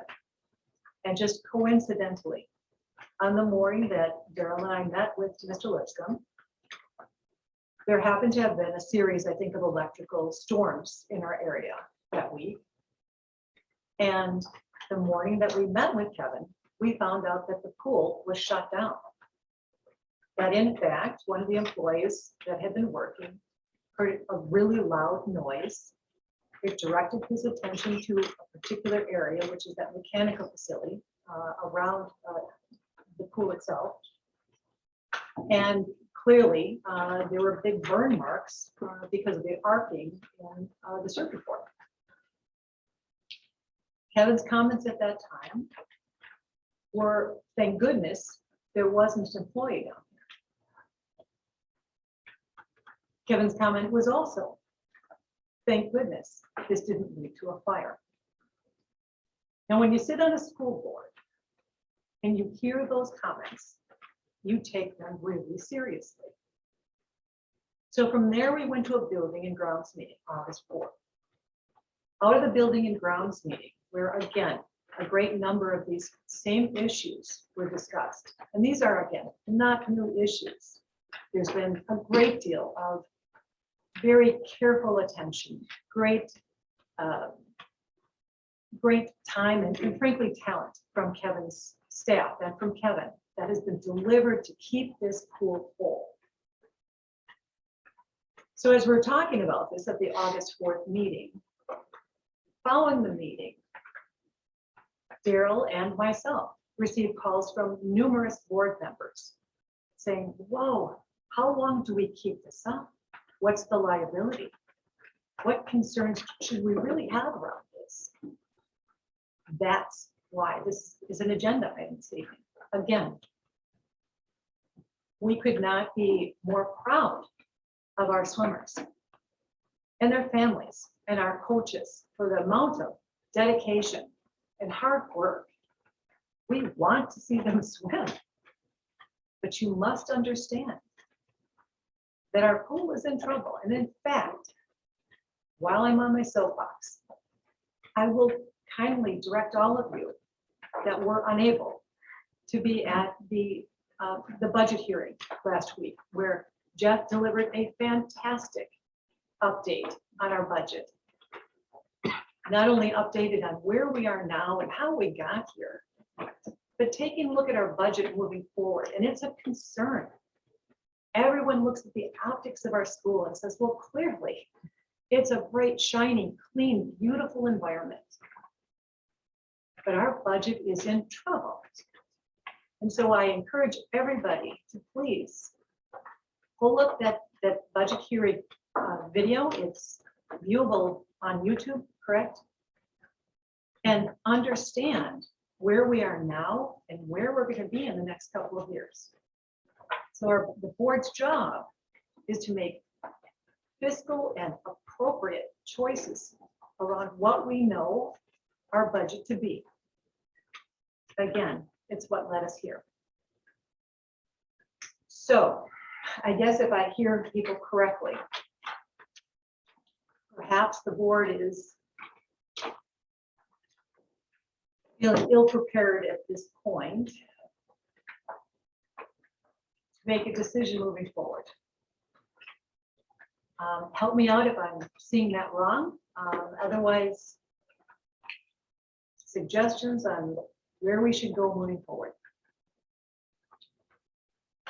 I have just a question. Thanks.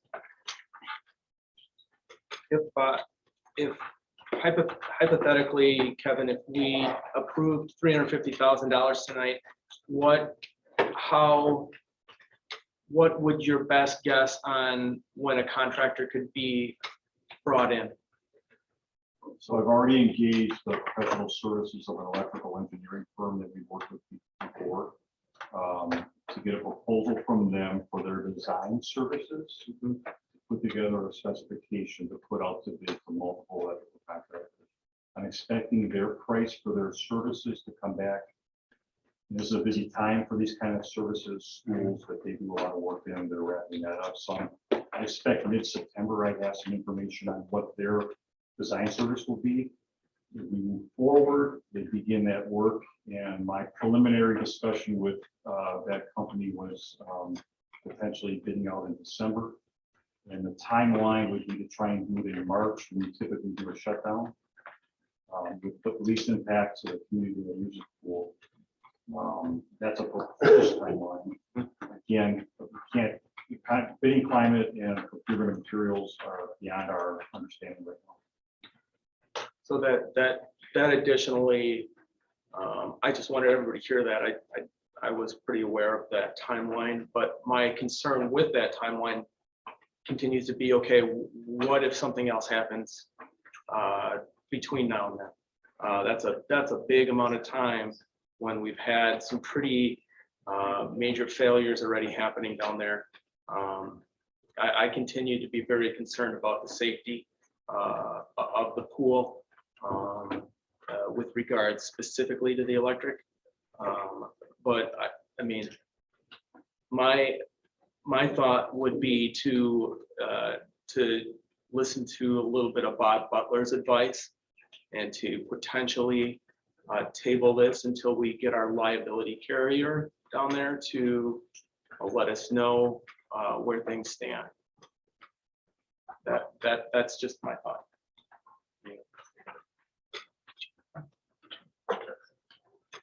I didn't know if you had a comment. I guess I just have another question. Jeff is my answer. So is the recommendation from administration right now to shut down the pool?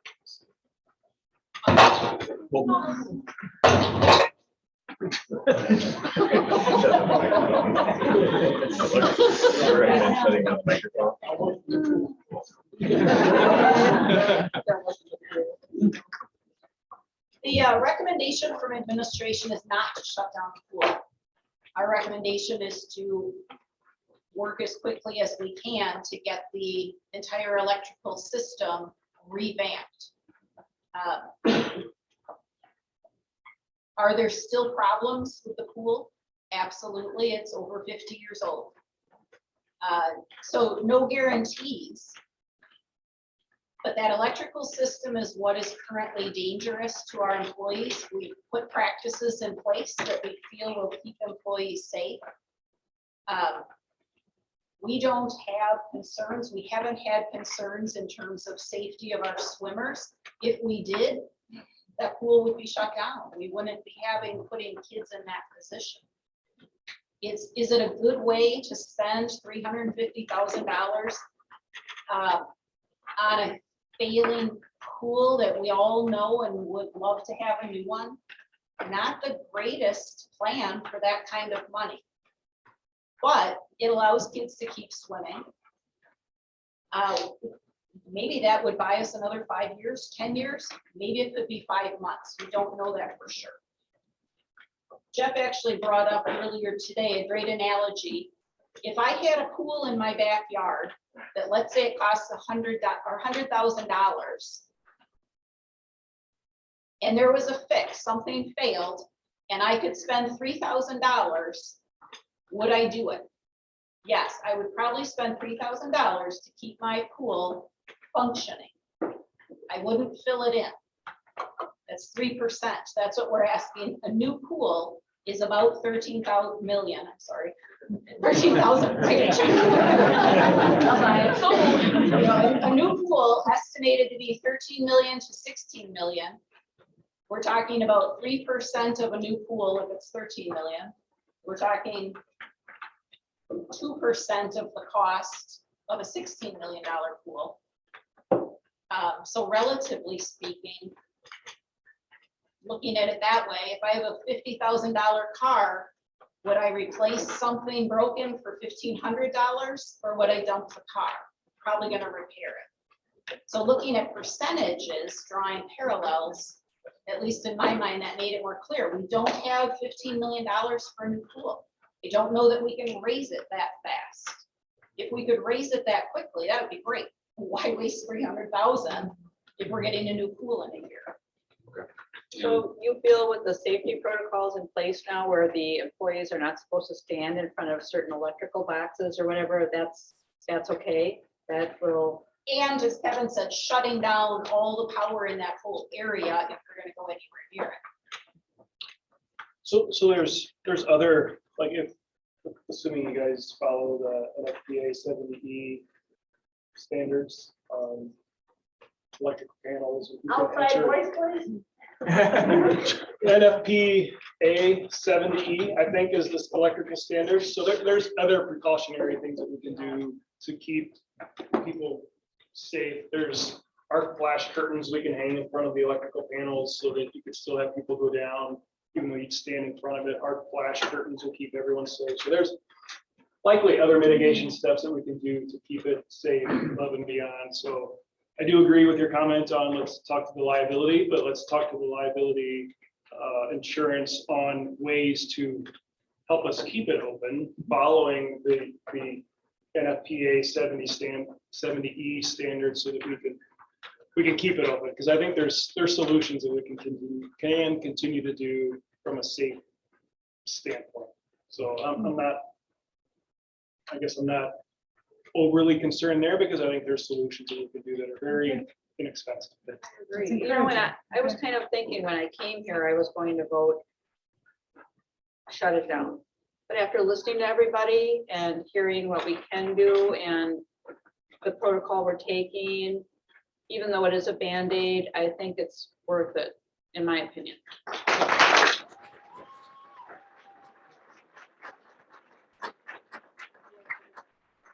Brandon made a suggestion and Lindsay made the suggestion on committee, but I think that's really what it's going to take is some brain trust. I can rattle off some things, but I know there's smarter people in the audience than me from the electrical side that we can really leverage community ways on how to keep it open. So I think we have that discussion. I do think we ask you to be very open. I'd like to review all the safety precautions you're asking the staff and administration to be a part of so that they keep safe. I think we should review that as in the next buildings and ground committee so that we get that safe. Yeah. So if I could just chime in, just additional background information. I'm not sure that this board or the majority of this board would understand or the community would understand. Over the years, there's been tens of thousands of dollars put into this pool. On an annual basis, I think Jeff figured out on average, $30,000 a year. So it's not like this district has been neglecting the pool and letting it just age without help. There's been money put into it, but eventually that's not enough. So 30,000 a year on average, but now we've hit our first major expense of 350,000. So then it's that decision point. Well, we haven't hit that expense yet. We still need to put it out for bid. So how much is the electrical engineering proposal to get us to the point where we can put it out to bid? How much is that? I'm waiting for it to come in yet. It's probably beginning of next month. Do you have a range? Well, I mean, just going off of experience, you know, the project costs $100,000. Typically, engineering fees are to be anywhere between 5 and 10% of that. But it's really hard to throw a number at it without knowing. Well, I guess, so we don't necessarily need to vote on 350,000 today. We need to vote on how much we're gonna allocate to figure out how much it's gonna cost, right?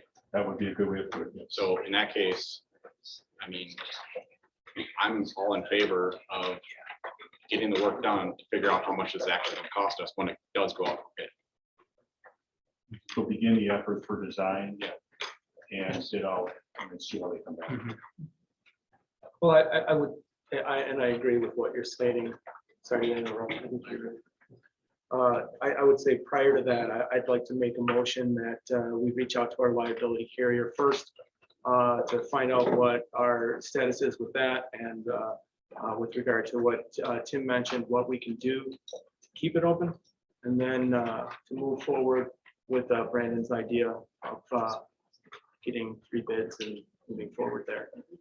But first, obviously, checking in with the board and in our next building and grounds committee, once we receive feedback from our liability carrier. Sounds good. That's my motion. Do we have a second? Did you get all that, Kate? Okay. So I'll make it simpler. A motion to table the discussion on adding money to the pool pending feedback from our liability carrier to find out what can be done or where things stand currently. Sounds okay. Yes, sir. Second. Any further discussion around that motion? Just one discussion, but when we get that scheduled, I think a lot of us should be a part of that on-site meeting as well. I would like to be present for that, so I can be a part of that discussion and challenge and offer solutions. So if you can let the board know when that happens.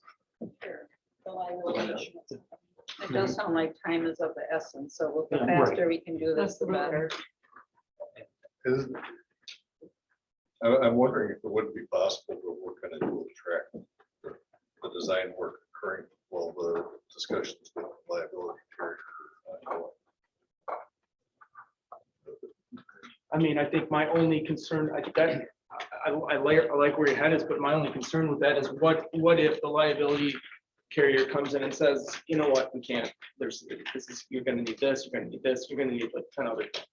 You know, so I think we need to level set first to find out what our liability or carrier is saying. Obviously, I'm not an expert in any of that area, and then move forward. Do you have a sense, Jeff or Kevin, how long it takes to get a response from a liability carrier following a request? What is your question to the liability carrier? Will they cover us or not? Or what are we asking them? Yeah, where, you know, what, you know, basically, sorry, I have my notes on, I know we're my covered, best notes just- come on. just so you know that we're fully covered liability wise. Yeah, I think the concern was the probability of something happening as is. He asked if our liability carrier is aware of where things stand or if it's been inspected. So that was one of the big concerns, one of the big takeaways. You know, he said that we need to be fact specific to exercise due care and to know the liability when it with regards to the known dangers. So our liability carrier will come through and do a walkthrough each year. In addition, our property, we had a new property carrier 2 years ago, and they did a major walkthrough of our facilities. That's all been done. So I can have them walk through again and tell them about the arc flashing and see if they still want to continue to carry us. And I'm not sure, we are fully covered liability wise, we're fully covered property wise, we're fully I think insured. what he's referring to here is the liability of the board. If something were to happen, Like a what is known- the what did you call it? exposure of the overall? So liability on the board, I got it. Bob called it, so Bob Butler called it a known hazard. So there's a legal term called known hazard. Again, he'd be explaining this much better than I. But since we know that there is a hazard here, there is a liability that we have. And so we need to understand how that, you know. So we should probably have Bob involved with the discussions we have with liability, just to make sure our I can Ts get are that crossed answer and very Is are dotted. quickly. I can get that answer this week. Excellent. A couple of times tonight, I've heard fiscal irresponsibility over the years on this pool. Test, test. It's just really quiet. So I wanted to point out, 2008, we replaced an HVAC system in that pool for $137,000. For the next six or so years, our average maintenance cost and repair cost was about $3,000 a year after that system was replaced.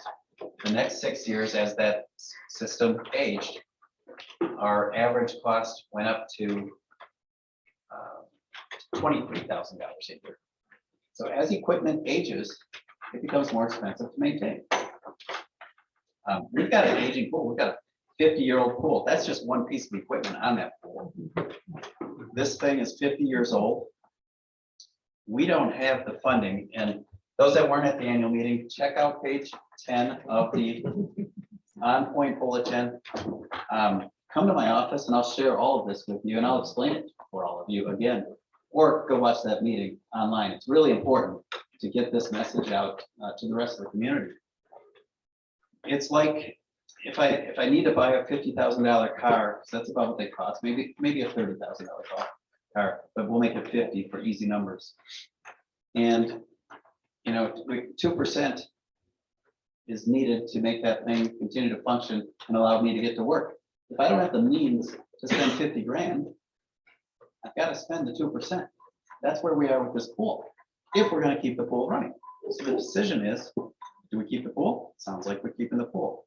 We have an old pool. Does it pay to make $6 to $8 million in repairs to a pool that doesn't have diving, to a pool that's probably undersized, to a pool that doesn't have the air quality that we would prefer, like a new pool would have? Does it pay to stick that kind of cash into it? Probably not. But we are looking at an unsafe system for our employees, and we're mitigating it as best we can, but we need an electrical system.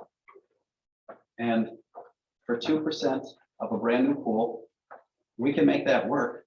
We can't make 16 million work without the help of donors, a referendum.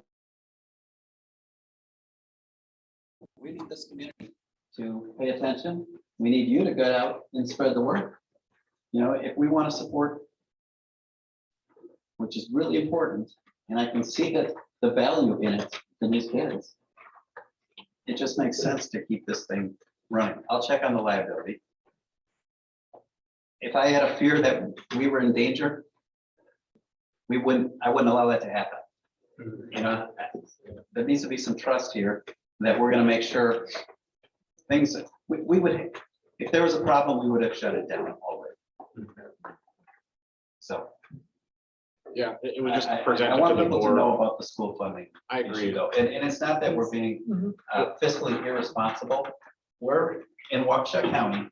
There's a district in our same county that we compete for teacher talent with that gets $3 million every year more to operate their school than we do. Multiply that times 5 years. Now that's $15 million that they had that we don't. Multiply it by 10 years, 30 million. We could get a heck of a pool for 30 million or a lot of other things that we need. So the school funding system goes back to 1993. We were conservative, and we are held conservative unless the community says we'll pass a referendum to get the funding up to the levels of our neighboring county, Waukesha County school districts. So come in and visit me, and I'd love to talk and explain this.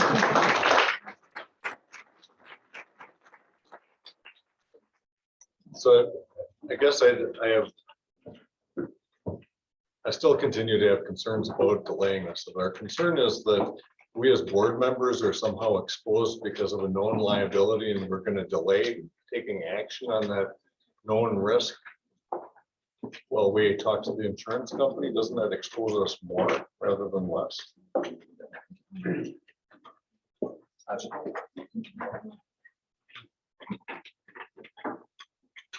Well, again, we'd be hearing back from the liability company within the week.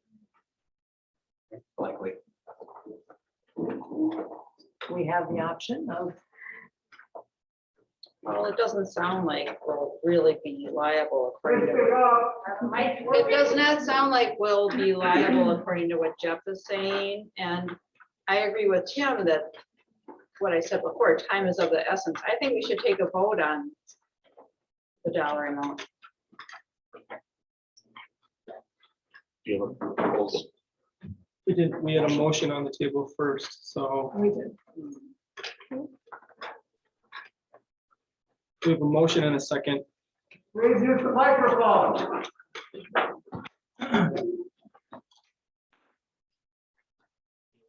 We could use some new equipment in the school. Just one more thing. Not in the budget. Not in the budget.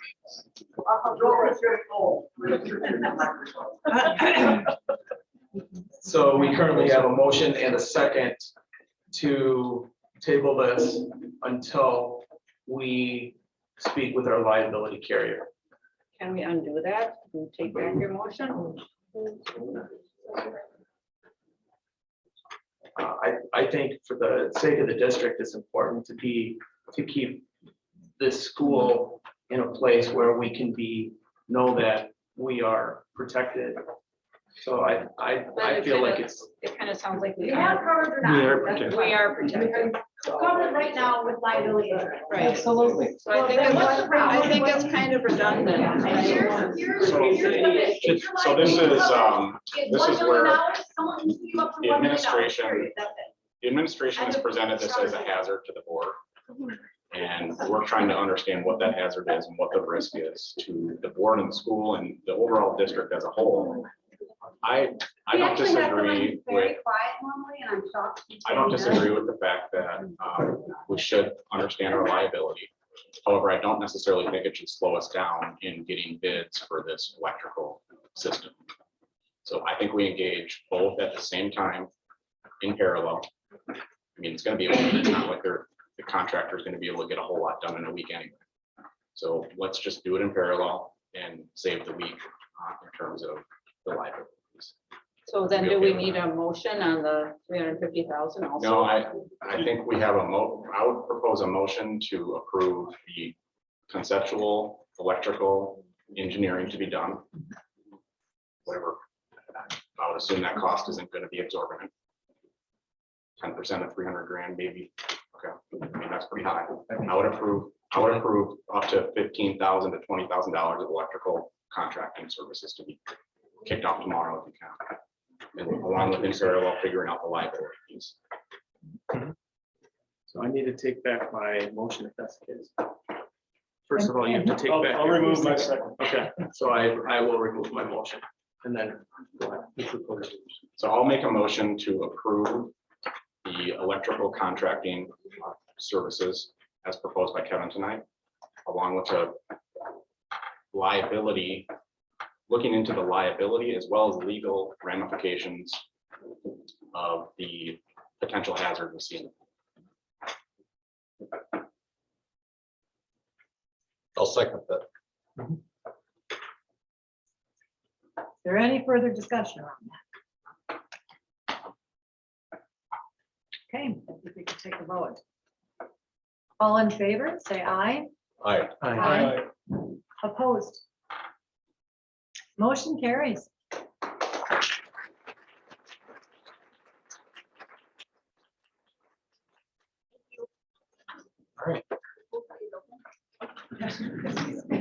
Yes. Yes.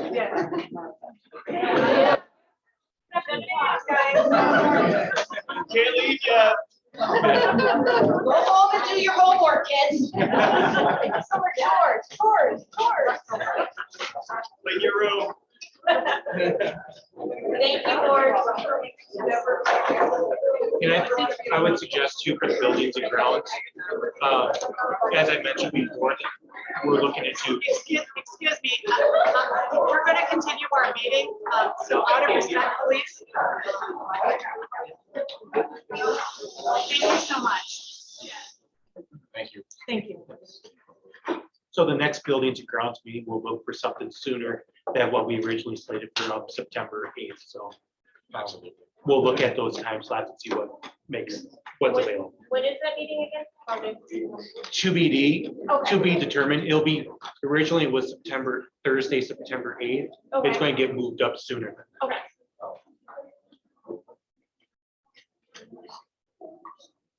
The newly formed committee would be encouraged to attend that. Yep. Lindsay, Lindsay. the newly formed committee would be encouraged to Okay. attend. Yeah. Congratulations. You're included. Bring them all. Yeah. And Lindsay, for what it's worth, we were approached by an individual just recently who reached out to Daryl. He was instrumental in huge fundraising efforts towards other athletic facilities. Okay. He's extremely interested in getting a beautiful pool put in place. And so I think he's been through that rodeo before, if nothing else. And he's very passionate about helping the school. And so at some point, to be able to involve a number of people in getting something together quickly, so that we can have a parallel track that we can propose around fundraising efforts and getting a new pool looked at. I think that's what we need to do. Perfect. Thank you. Awesome. Thanks for your offer on that. We really appreciate it. Okay. So next building and grounds meeting date to be determined. Move out closer.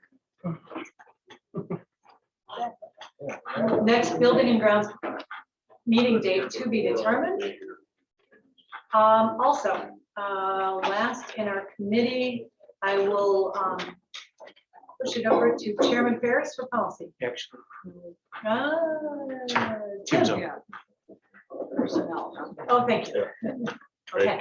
Next personnel meeting will be late September, where we'll do an initial review of the 2023-24 school calendar and a few other miscellaneous tasks. So get a date in the near future.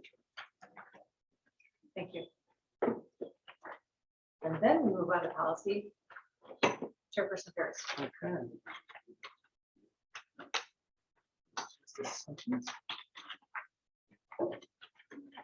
Okay, first of all, we'll discuss the report from the July 29th meeting.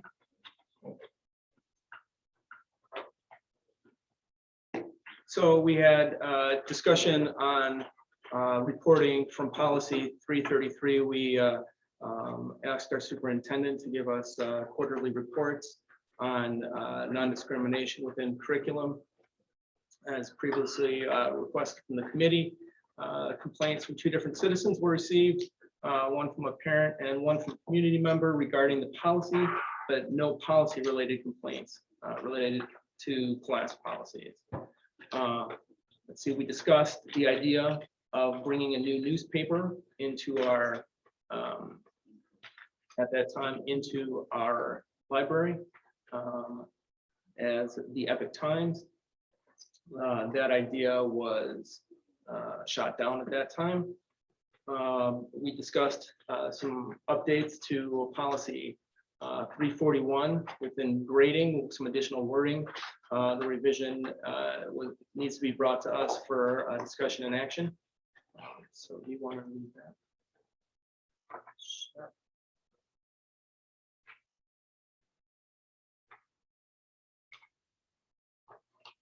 So the language that was proposed around policy 341 on the grading system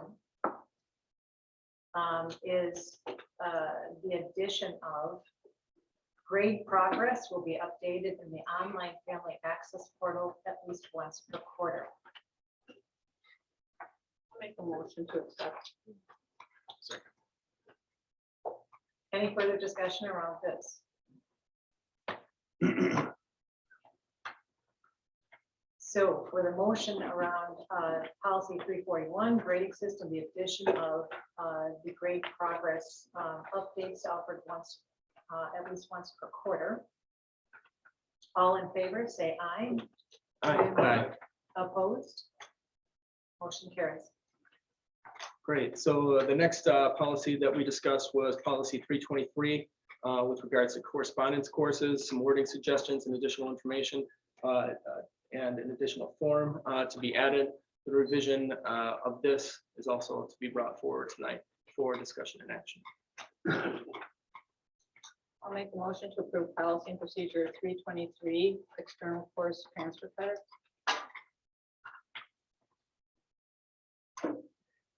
I'd second that. So we have a motion to update policy 323, external courses for transfer credit, as enumerated in this procedure. Is there any further discussion? Just slightly.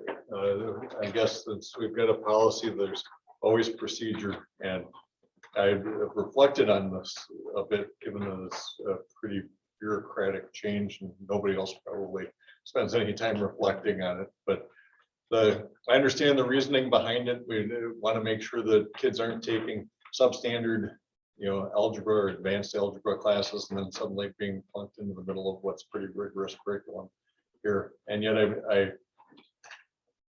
I remain concerned that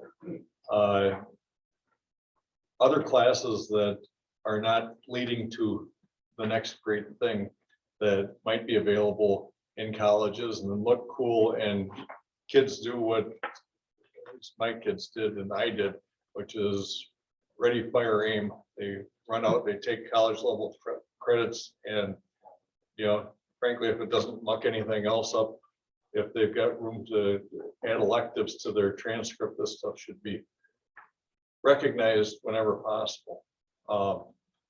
I agree with the policy. I'm hoping that the procedure makes room for recognition of those sorts of credits.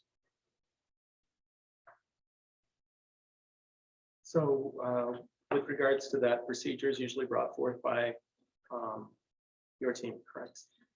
Correct. And what we did this time was usually if it's a brand new procedure that comes to the board, or if there's significant changes made, that also comes to the board. So you've got policy linked and you have our proposed procedure linked. Sue Casetta, I don't know. if you have Yeah, so an explanation behind it. early college credit program, aside from what's been called correspondence courses, allows for students to take courses that are not offered by Arrowhead High School. Oftentimes there'll be a circumstance by which a student will say to, or ask a counselor or ask for administrative permission. I get that. They don't want to participate in early college credit, but they want to take an online class that Arrowhead already offers. But it couldn't fit in their schedule for the life of us. We need them to graduate, for example. Figuring out those extenuating circumstances are important, but this would at least limit the amount of time students are requesting that particular circumstance. That's the one credit through an external transfer. When we have 2,100 students and 191 classes and 10-period day, there's a lot of opportunity for students to make things work in their schedule. We get asked a lot for a lot of outside classes to be given Arrowhead credits. And in some situations, that's not necessarily appropriate when the class can be taken here at Arrowhead. So just to clarify, that students, if you have the procedure pulled up in letter C, it says this does not apply to credit recovery summer school Apex or dual enrollment through the early college credit program or Start College Now program. So those are all state Statutes, yeah, state statute. Kids can use those programs according to the rules of the program. And we do that. It's state law. We do that. We follow the rules. Our students need to follow the rules. They're all approved through SUP. So there is lots of opportunity for that. What we're trying to limit is beyond all of those programs designed for college credit, the families that say, my kid took a 3-week online course this summer, so they can skip calculus. We would say, don't think so. And that's kind of a facetious example, but we've got students that are trying to just enhance their Arrowhead transcripts when it's not an Arrowhead class. And in the committee, I had given the example of I can't attend UW Parkside and transfer all of my credits to Harvard and take one class at Harvard and have Harvard say, we'll give you a Harvard degree. Thank you for taking all those classes somewhere else. It's not the same type of coursework and rigor. So we have that concern in terms of coursework and rigor, and perhaps a greater concern is students that take a course that's in a sequence, whether it's world language or mathematics, and they feel like, well, it was even at college, so of course I'm fine. And they get into the class and they're not prepared, and the parents are upset because they're paying for a tutor to get their grade up to a B.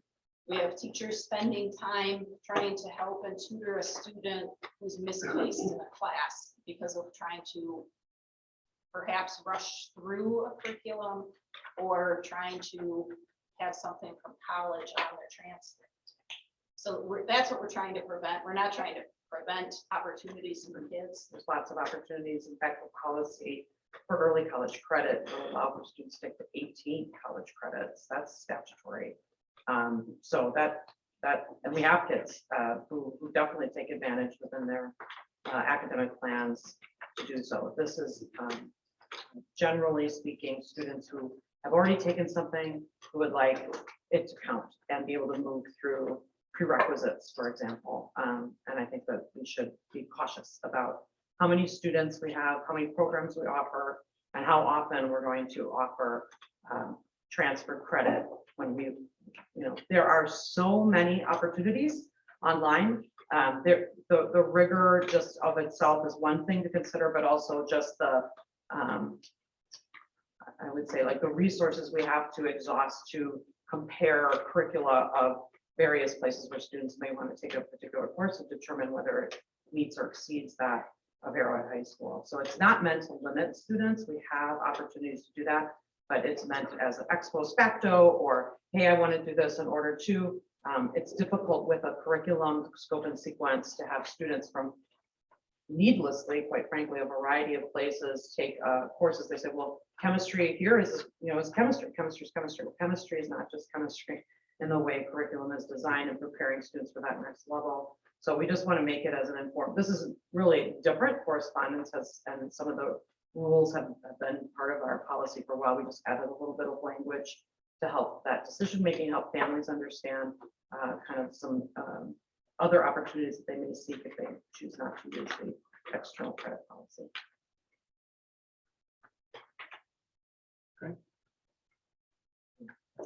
Does that further your understanding, Tim, of everything's said? Yeah, no, I feel comfortable with what's written down. I just, Okay, well, thank you. So we had a motion and a second on the table. We're on policy 323, external courses for transfer credit. This was for both, not for policy. I'd like to take a vote. All those in favor of approving this policy for 323 update, say aye. Aye. Opposed? Motion carries. Great, then continuing in policy, we had a discussion on 332 with regards to selection of materials, just discussion on that at this point. We also have a new policy, 334, with regards to transparency in curriculum. It was agreed that we will be polling teachers with regards to the amount of work that this would take for them and their ability to complete it and the amount of time that it would take. Daryl, anything that you would like to, since you were instrumental in that? We're going to field the survey with teachers, I think, Monday or Tuesday next week, filling out the survey by Friday. I'll produce the report for Donna just to do a double check of everything. I have to make sure the numbers align, and it should be available. The results will be available for the September 7th meeting. Daryl, will we be able to see the survey as well? See the survey itself? Yeah, I can send it. I can send you the latest version. Yeah, that'd be great. And then just any last minute things, let me know by Friday. Very short break. And I again want to thank Daryl for jumping into the fray once again. He's our servant man, and we really appreciate him. And shout out to Donna too. She's been very Absolutely. instrumental with getting the surveys out. Great, then moving on to our next meeting for policy from August 15th. August 15th was basically based around two different policies. Once again, continued discussion on policy 334, which Daryl really spoke to the changes within that as far as surveying teachers. And then we also discussed policy 651 after discussion and Adam Bolt sharing information that the school already, Adam Bolt and our superintendent basically sharing information that the school already performs the first paragraph almost completely as the policy was written, and with concerns with regards to some pieces of the policy, some of which were brought up this evening. We sent that back to Adam to work with our legal counsel, and we will be discussing that at our next policy meeting on September 7th. Can I just jump in and clarify?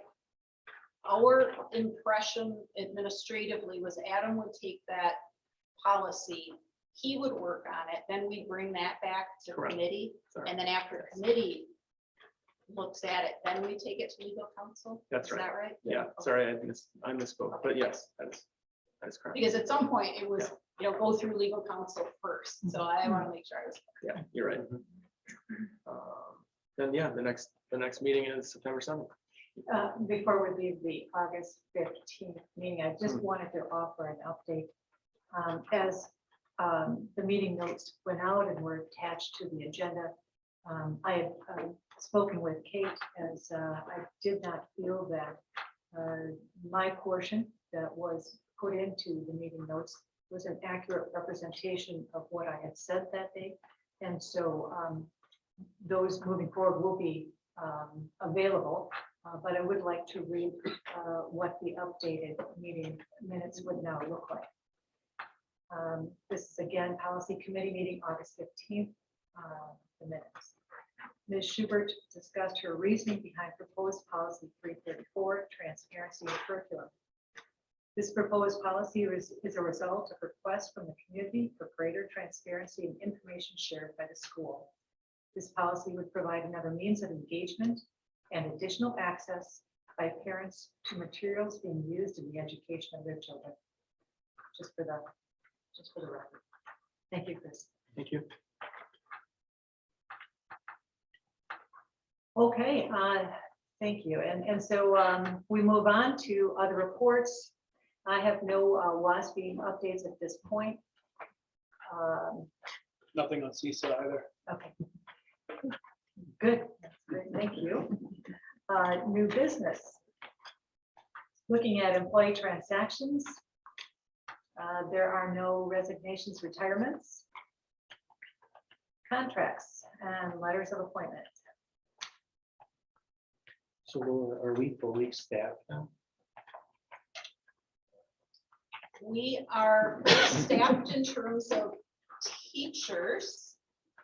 And I'm smiling because some things are in flux. So for instance, we have a teacher taking a leave of absence for a Family Medical Leave Act. Okay. And we just secured a 3-month substitute for that position. So teacher-wise, as of today, we are, well, actually, as of last week, Friday, we're fully staffed. Support staff, not completely, but we're getting closer. So we're short. Depends what happens tomorrow. Right. We could be down 2, we could be fully staffed. Right. Part-time welcome center person, part-time study hall lunch supervisor, part-time special ed aide, or actually maybe full-time special ed aide. So there are some support positions that we're still working on, but getting really close. Mhm. I'll make a motion to approve the contracts, letters of appointment. Second. Any further discussion? So we have a motion to approve the contracts and letters of appointment. All in favor, say aye. Aye. Opposed? Okay, motion carries. Next up is discussion and action to accept donations. I'll make a motion to accept donations as noted. Second. Any further discussion? It's very nice. Yeah. Yes, yes. Thank you. This is part of a recurring donation from Mark Sellers. It's contingent upon other businesses also donating, and that was part of the Wisconsin Fast Forward grant that we also received. So those are ongoing by Mark Sellers. Does he have any swimmers in the family? Makes you Susan, you know how long he's been doing this for? This is, I believe, is it our, Jeff, our second or third year of a 5-year? This is our second, we're going into our second. We're going to our second. So this is the second $20,000. 3 more years, as long as we continue to get the matching funds, Which we have the secured commitments through, yeah. for those Fast Forward funds. grant. Excellent. Thank you for the clarification. So we have a motion to accept these donations. Just one question first. Do we do anything from a recognition standpoint, thanking Mark? I don't, what do we do? Yeah, as soon as the board accepts a donation, we send a formal letter of appreciation. And then in the case of this donor, we've done a press release and put that on social media as well. So there are recognitions. Good. We have a donor wall as well, Yes. where company names get. Right, the donor wall. I've seen that. And Mhm. Mr. Sellers might be a good nominee for an Arrowhead Award or friend of Arrowhead the next round. So we'll take it to a vote. All in favor, say aye. Aye. Opposed? Motion carries.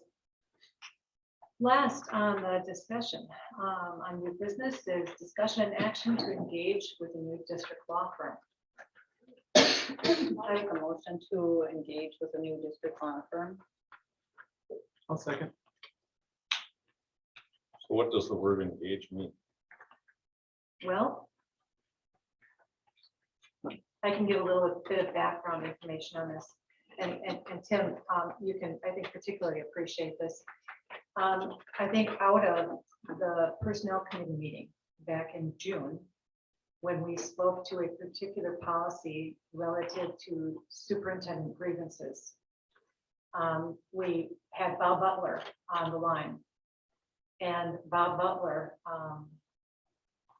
filled us in on our need to engage a separate attorney that could be made available to the board in that event, that there would be a superintendent grievance that would be brought before the board.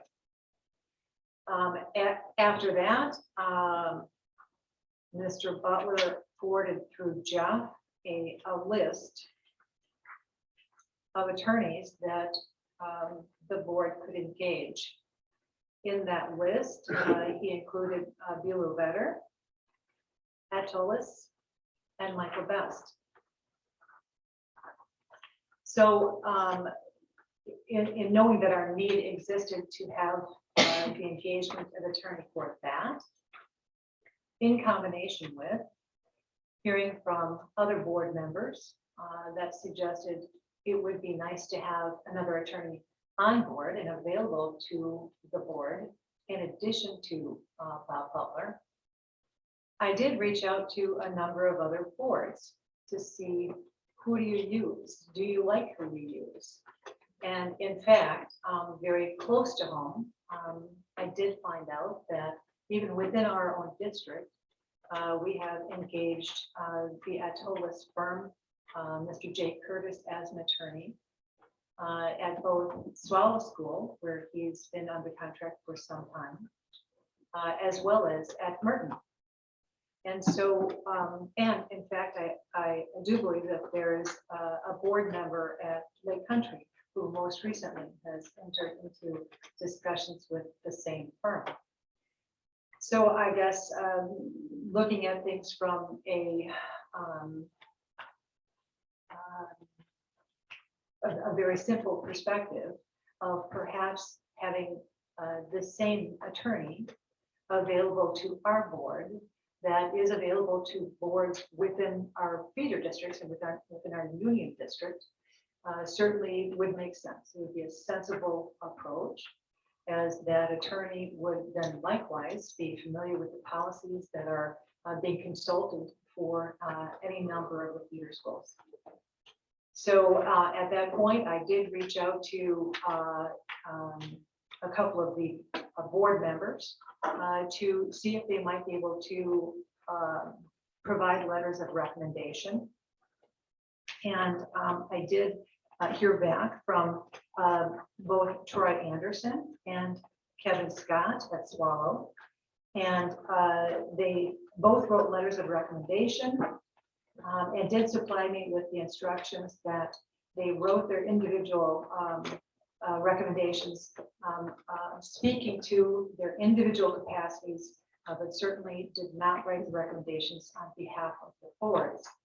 So I'd like to read those two letters of recommendation if I could. The first is from Kevin Scott, who of course is the president of the board at Swallow School. Dear President Schubert, I am writing you in response to your inquiry regarding my experiences with the law firm Atolis Law. As you are aware, Atolis has provided services to the Swallow School District.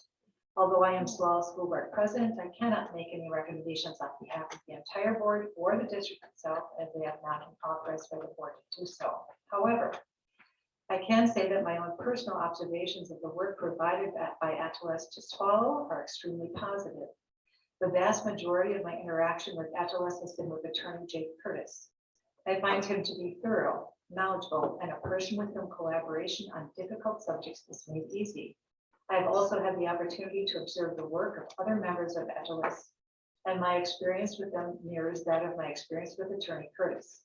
As you also know, I am an attorney myself, and on that level have been very impressed by the work of Atolis.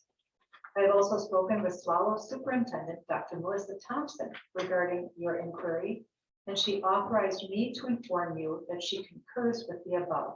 If you have any questions for her on this subject, she can be reached at.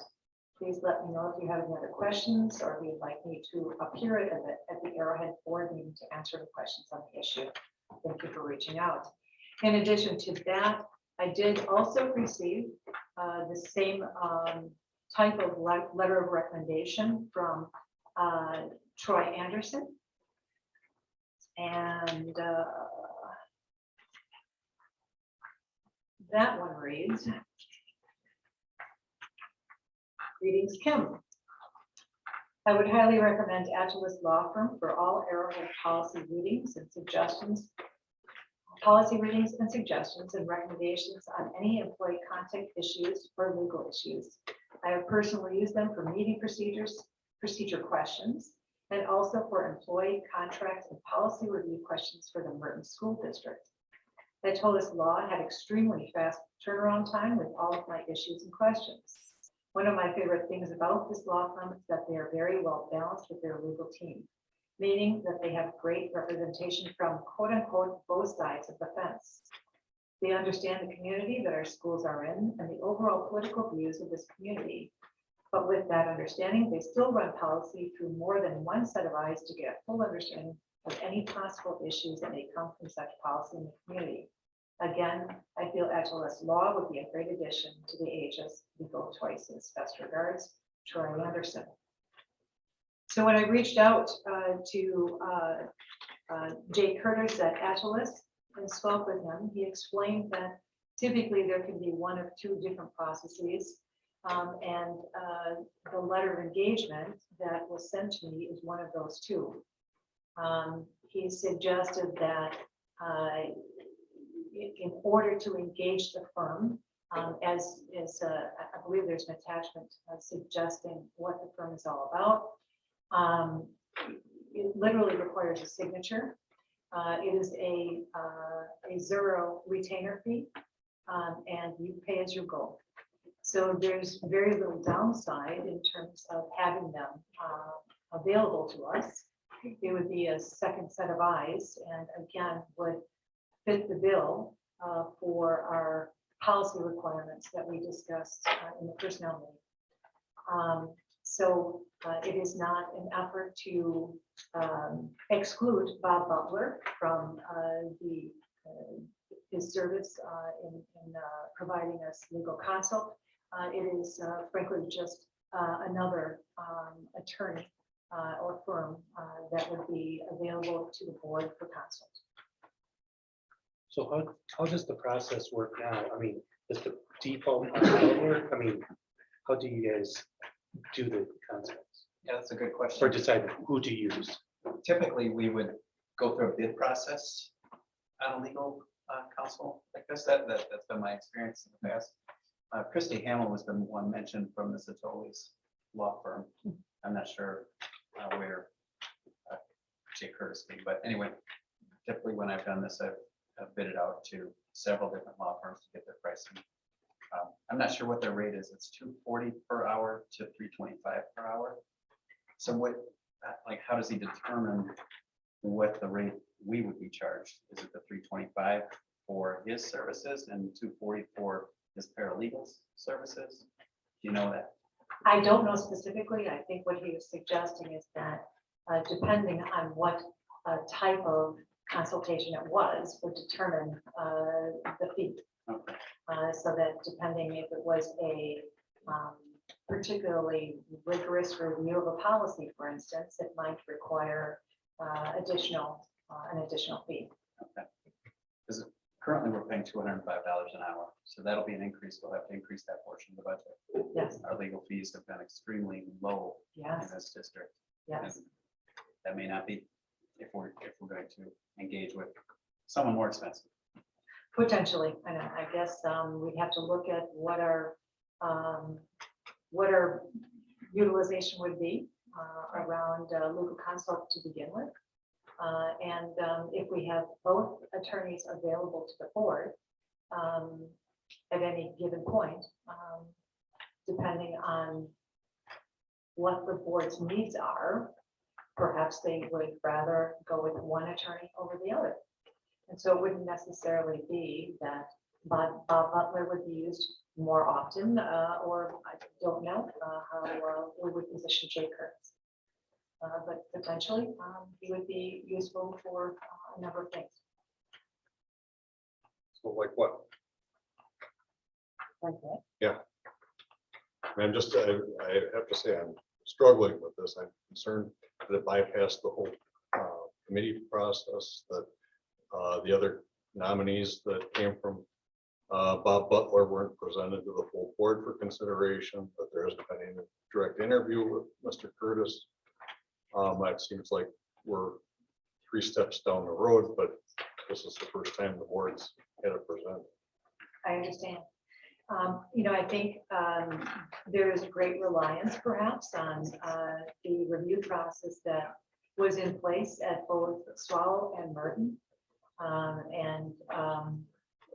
think, again, the ability to have the same attorney on board that represents a number of schools within our union district is an advantage. When I talked with Jake, he said that schools at this point are using either process. They're either going through an RFP process and many are not.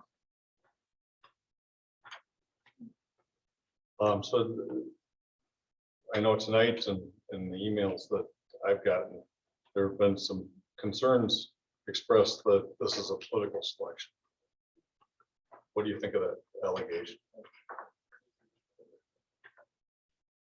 I don't know the foundation for that suggestion. I think it's been pointed out that certain counsel with this firm, although I don't know if it's Mr. Curtis or not, I'd have to do more research and have more time to look into his biography, but that the firm itself has only been in existence for several months, was the allegation.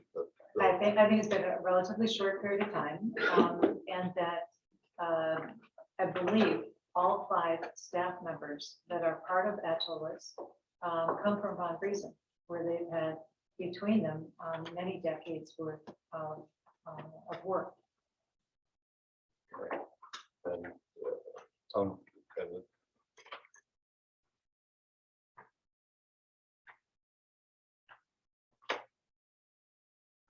so it had been an issue earlier this year about selecting council and attempting to get a consistent voice. And I have to say, I like Bob Butler. I think he's done a good job for us. I think he would continue to do a good job for us, but there's lots of good lawyers out there, and I don't know any of these people well enough. And I certainly don't know the gentleman that you're alluding to at all to tell you whether how I feel about him. Based on total lack of information, I couldn't vote for him, given the fact that he hasn't gone through the rigors of the committee process, and there doesn't seem to be any urgent reason that this should be before the full board at this point. But I think it's important that the board have a clearinghouse for issues, a person who we can hear from consistently and who can be sort of a screener of hot topics, and a person who, when they're not qualified to deal with a particular issue, can hand that off. And if we're picking lawyers because we like their politics, or that because we're hopeful that they'll give us a preferred answer, that I don't think the board would be well served in that. I think that it would function, it lead to dysfunction, frankly. And then inevitably there'll be a board member who says, oh, if you're going to go to so-and-so for an opinion, then I'm going to such and such for an opinion. And the board as a whole has not been relying upon sort of the guiding force of what general counsel ordinarily offers. And so I think the employing additional counsel for a specific task or with a realm of responsibility that's well defined is something that I, don't see a particular problem with. I'd want to know the council well enough to know if they're any good. But I think that the role of general counsel is one that's important too, and that thought process and the definition of what that role is important.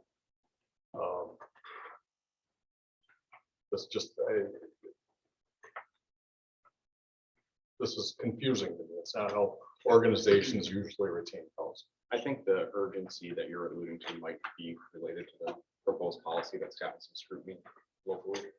There've been more than one. Yeah, exactly. So I think there's a sense of urgency there and the fact that we need to get somebody else on board that can give us multiple opinions. That's where I'm not speaking for Ken here, but that's where my head's at from a legal standpoint. It's not like we're necessarily gonna be tied to these guys. And if their services don't perform, then we can search for others as well. I agree, and I think that since you've got the 2 letters of recommendation from local school districts offhand, and they sound pretty like they're well suited, and you know, Bob Butler is great, but he works for WASB, and if we're saying political, I don't think WASB is fully nonpartisan. So there's that issue too. Yeah. I mean, I would say that in my experience, he's been nonpartisan. Right, I think he's very good, but he's one lawyer for WASB that's spread so thin over hundreds of school districts in our state. And it's good to have someone who's a little more focused and maybe doesn't represent so many school districts. So Brandon, I appreciate you mentioning the policies, because if this were a motion that were specific as to a policy or 2 policies that we were seeking additional insight on, and we wanted to make a motion to retain second counsel so that we've got 2 independent views on those specific policies.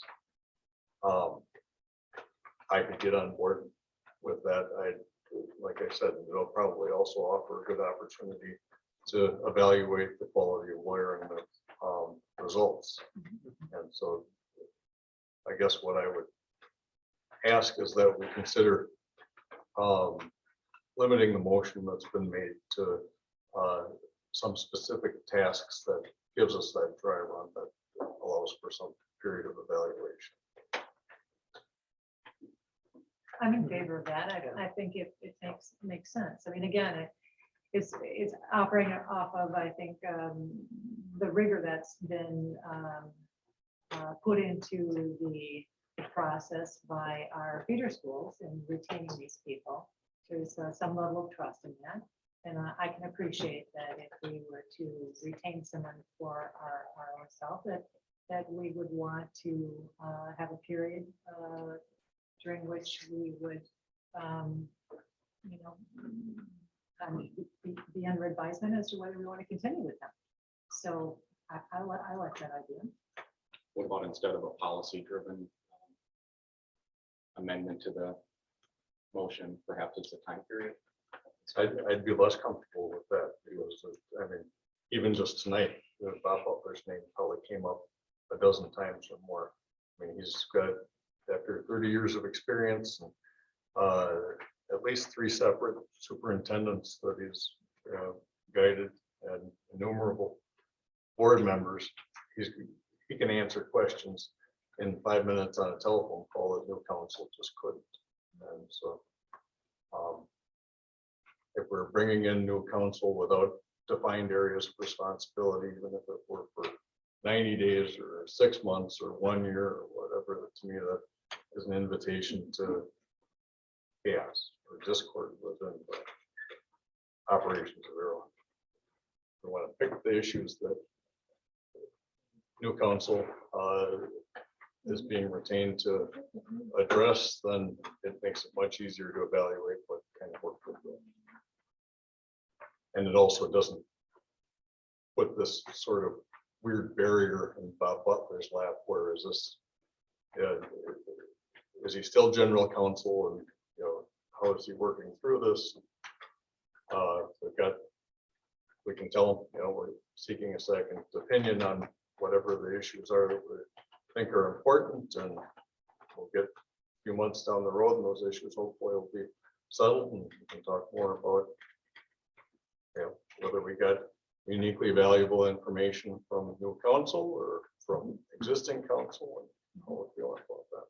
If we limit it to 1 or 2 policies, my question then becomes, what if something else comes up in the time period in which we're not in another board meeting, perhaps to approve the fact that we could use this law firm for another policy, for example? would we be able to potentially agree in committee that we all agree to perhaps use this law firm for something else that may come up that may be unforeseen at this point? Or would it have to go to board for approval? Well, I think the board approves his appointment for specific issues, then the board would have to expand that authority.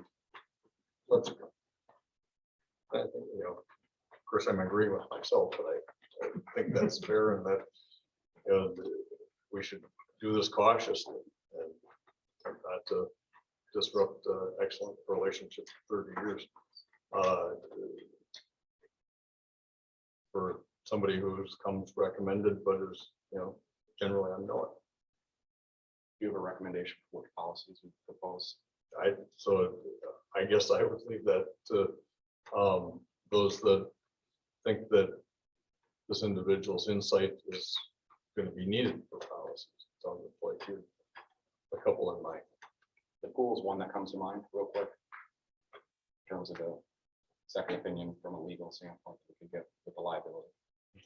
Has Bob Butler given administration an opinion on the pool issue? Not that I'm. Yeah. When I talked to him tonight, he said that he hasn't spoken with anyone specifically about the pool here. Yeah. Talk to you. And I reached out to him. I didn't realize that our superintendent was out later on this afternoon, so I called her and wasn't able to get a hold of her phone, so I thought I would throw in a quick call to Bob to see if she had a chance to reach out to him. She hadn't had a chance to reach out to him because she was busy with other things, and so I just ran some questions by him quick with regards to the pool, and he shared his initial thoughts. I was on the phone with him for 10 minutes. I would say, the pool is a classic meat and potatoes operations kind of legal, guidance thing, and that's probably a good issue to test drive an attorney with. It's weird in that the folks that he would ordinarily be guiding on some of that sort of meat and potatoes operations end of things is going to be administration, and that they haven't heard from Bob Butler on that. And then it's no, I hope you don't take this in any particular way, Chris, but there's a unique skill that people develop when they talk to lawyers long enough. Yeah. And it is easy to hear in a legal opinion things that aren't said, and lawyers sometimes plan on it. Yeah, I don't take that the wrong way for sure. And so I'm not a legal. So I always count on administration, having talked to lawyers for years and years and years, to understand exactly what's said and what's encouraged versus discouraged, etc. But sure, why not? The pool issue seems like one to put on his plate if you think that's a goodie for additional consultation. I don't know if the pool is, it may be okay just to see how they engage and interact, but I think that was gonna be pretty black and white, cut and dry. Yeah, I think we have. There isn't gonna be What a lot of about the ambiguity. curriculum and pronouns? Hmm. The curriculum and pronouns. That's the one I would What is, test. yeah, what do they think? engagement Two new with. policies. Yep. Would be Mhm. worthwhile. Yeah. Yeah, once we get finalization from the board on that from policy meeting, it'd be good to bring it forth to both of them to see what their thoughts are. Yeah, I agree. And kind of use that as call it an interview process for the firm. Okay, transparency. Is that one that, Transparency and curriculum. Curriculum. is that one that we'd be looking at? Yeah. So would we just evaluate their work at a future policy meeting then? Would that be the setting? I think so. I think so. And so I think the motion that Amy, that you brought forth of asking us to send a letter of engagement, we would still need to do that, correct? Or we would have to limit it? Is that what you're suggesting, Tim? Yeah, I think that would be the suggestion, is for a letter of engagement limited to those three issues. With, future discussions at committee level about. Okay, so I second that. I'll take back my second first. Okay. If you need to. You're the motion. Okay, so then the motion is to. I have not read the letter of engagement. Discussion and action to engage with a new district law firm based on the policies we just discussed. How about this, to engage with the new law firm for those 3 issues and enter in a letter of engagement approved by administration. So that way somebody gets the opportunity to read that letter of engagement in detail. Isn't it the 2 issues, right? Just the 2 I policies? think there And the pool. Oh, and the pool. Okay, okay. and I can go either way on the pool, so. Yeah, I wouldn't right. mind a second opinion, no matter what. I know it's an easy issue, but Yeah, okay, so then, Are you asking administration to sign this? yeah, I don't even know who they are or what this Well, is. I'm learning of it as it went on the board agenda. and so I've made it the motion subject to review and approval of that letter of engagement. And if you see something in there that is unacceptable, I think we wind up asking them whether they can move ahead without a formal letter of engagement. And I haven't.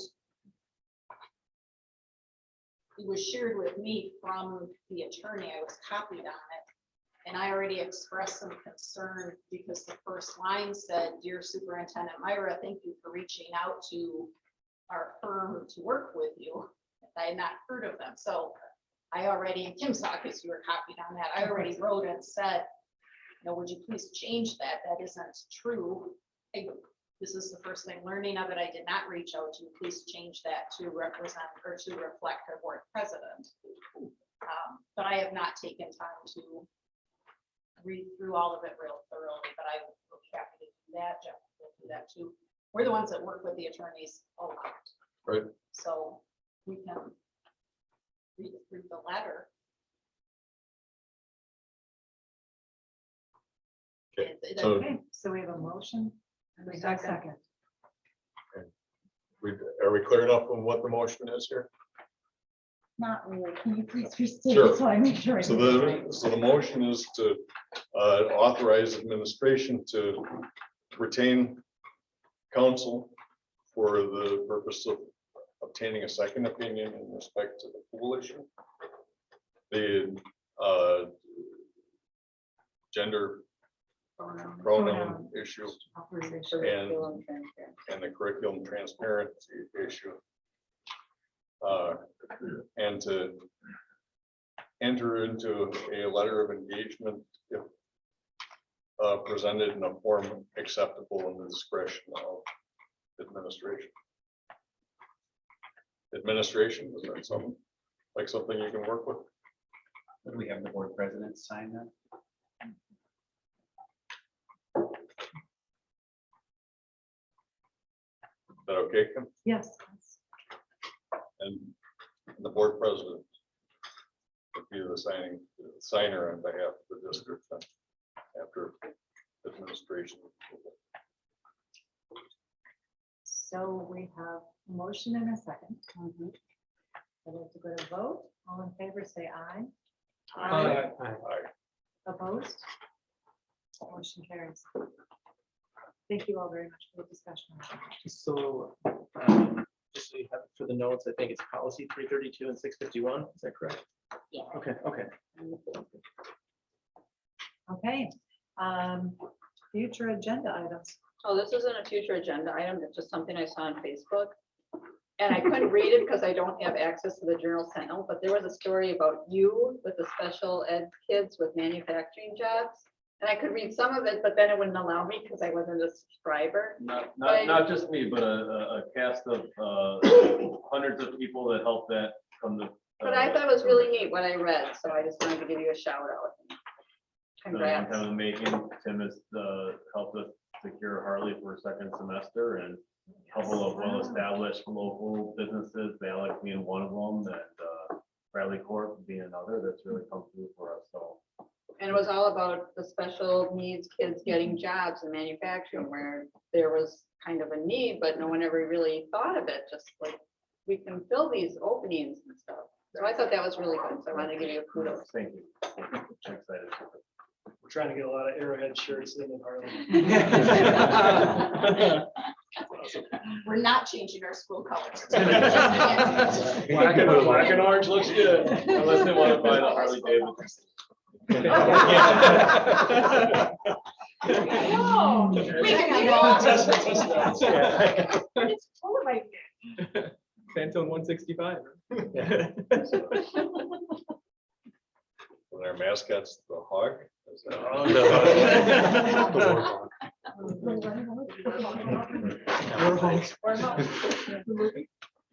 The war hogs. Any other possible agenda? Okay, with that, I'll ask for a motion to adjourn. I'll make a motion. Second. All in favor? Aye. Opposed? Thank you, everyone. Yeah, I should be able to. I'm taking. Sure. Longer than I thought.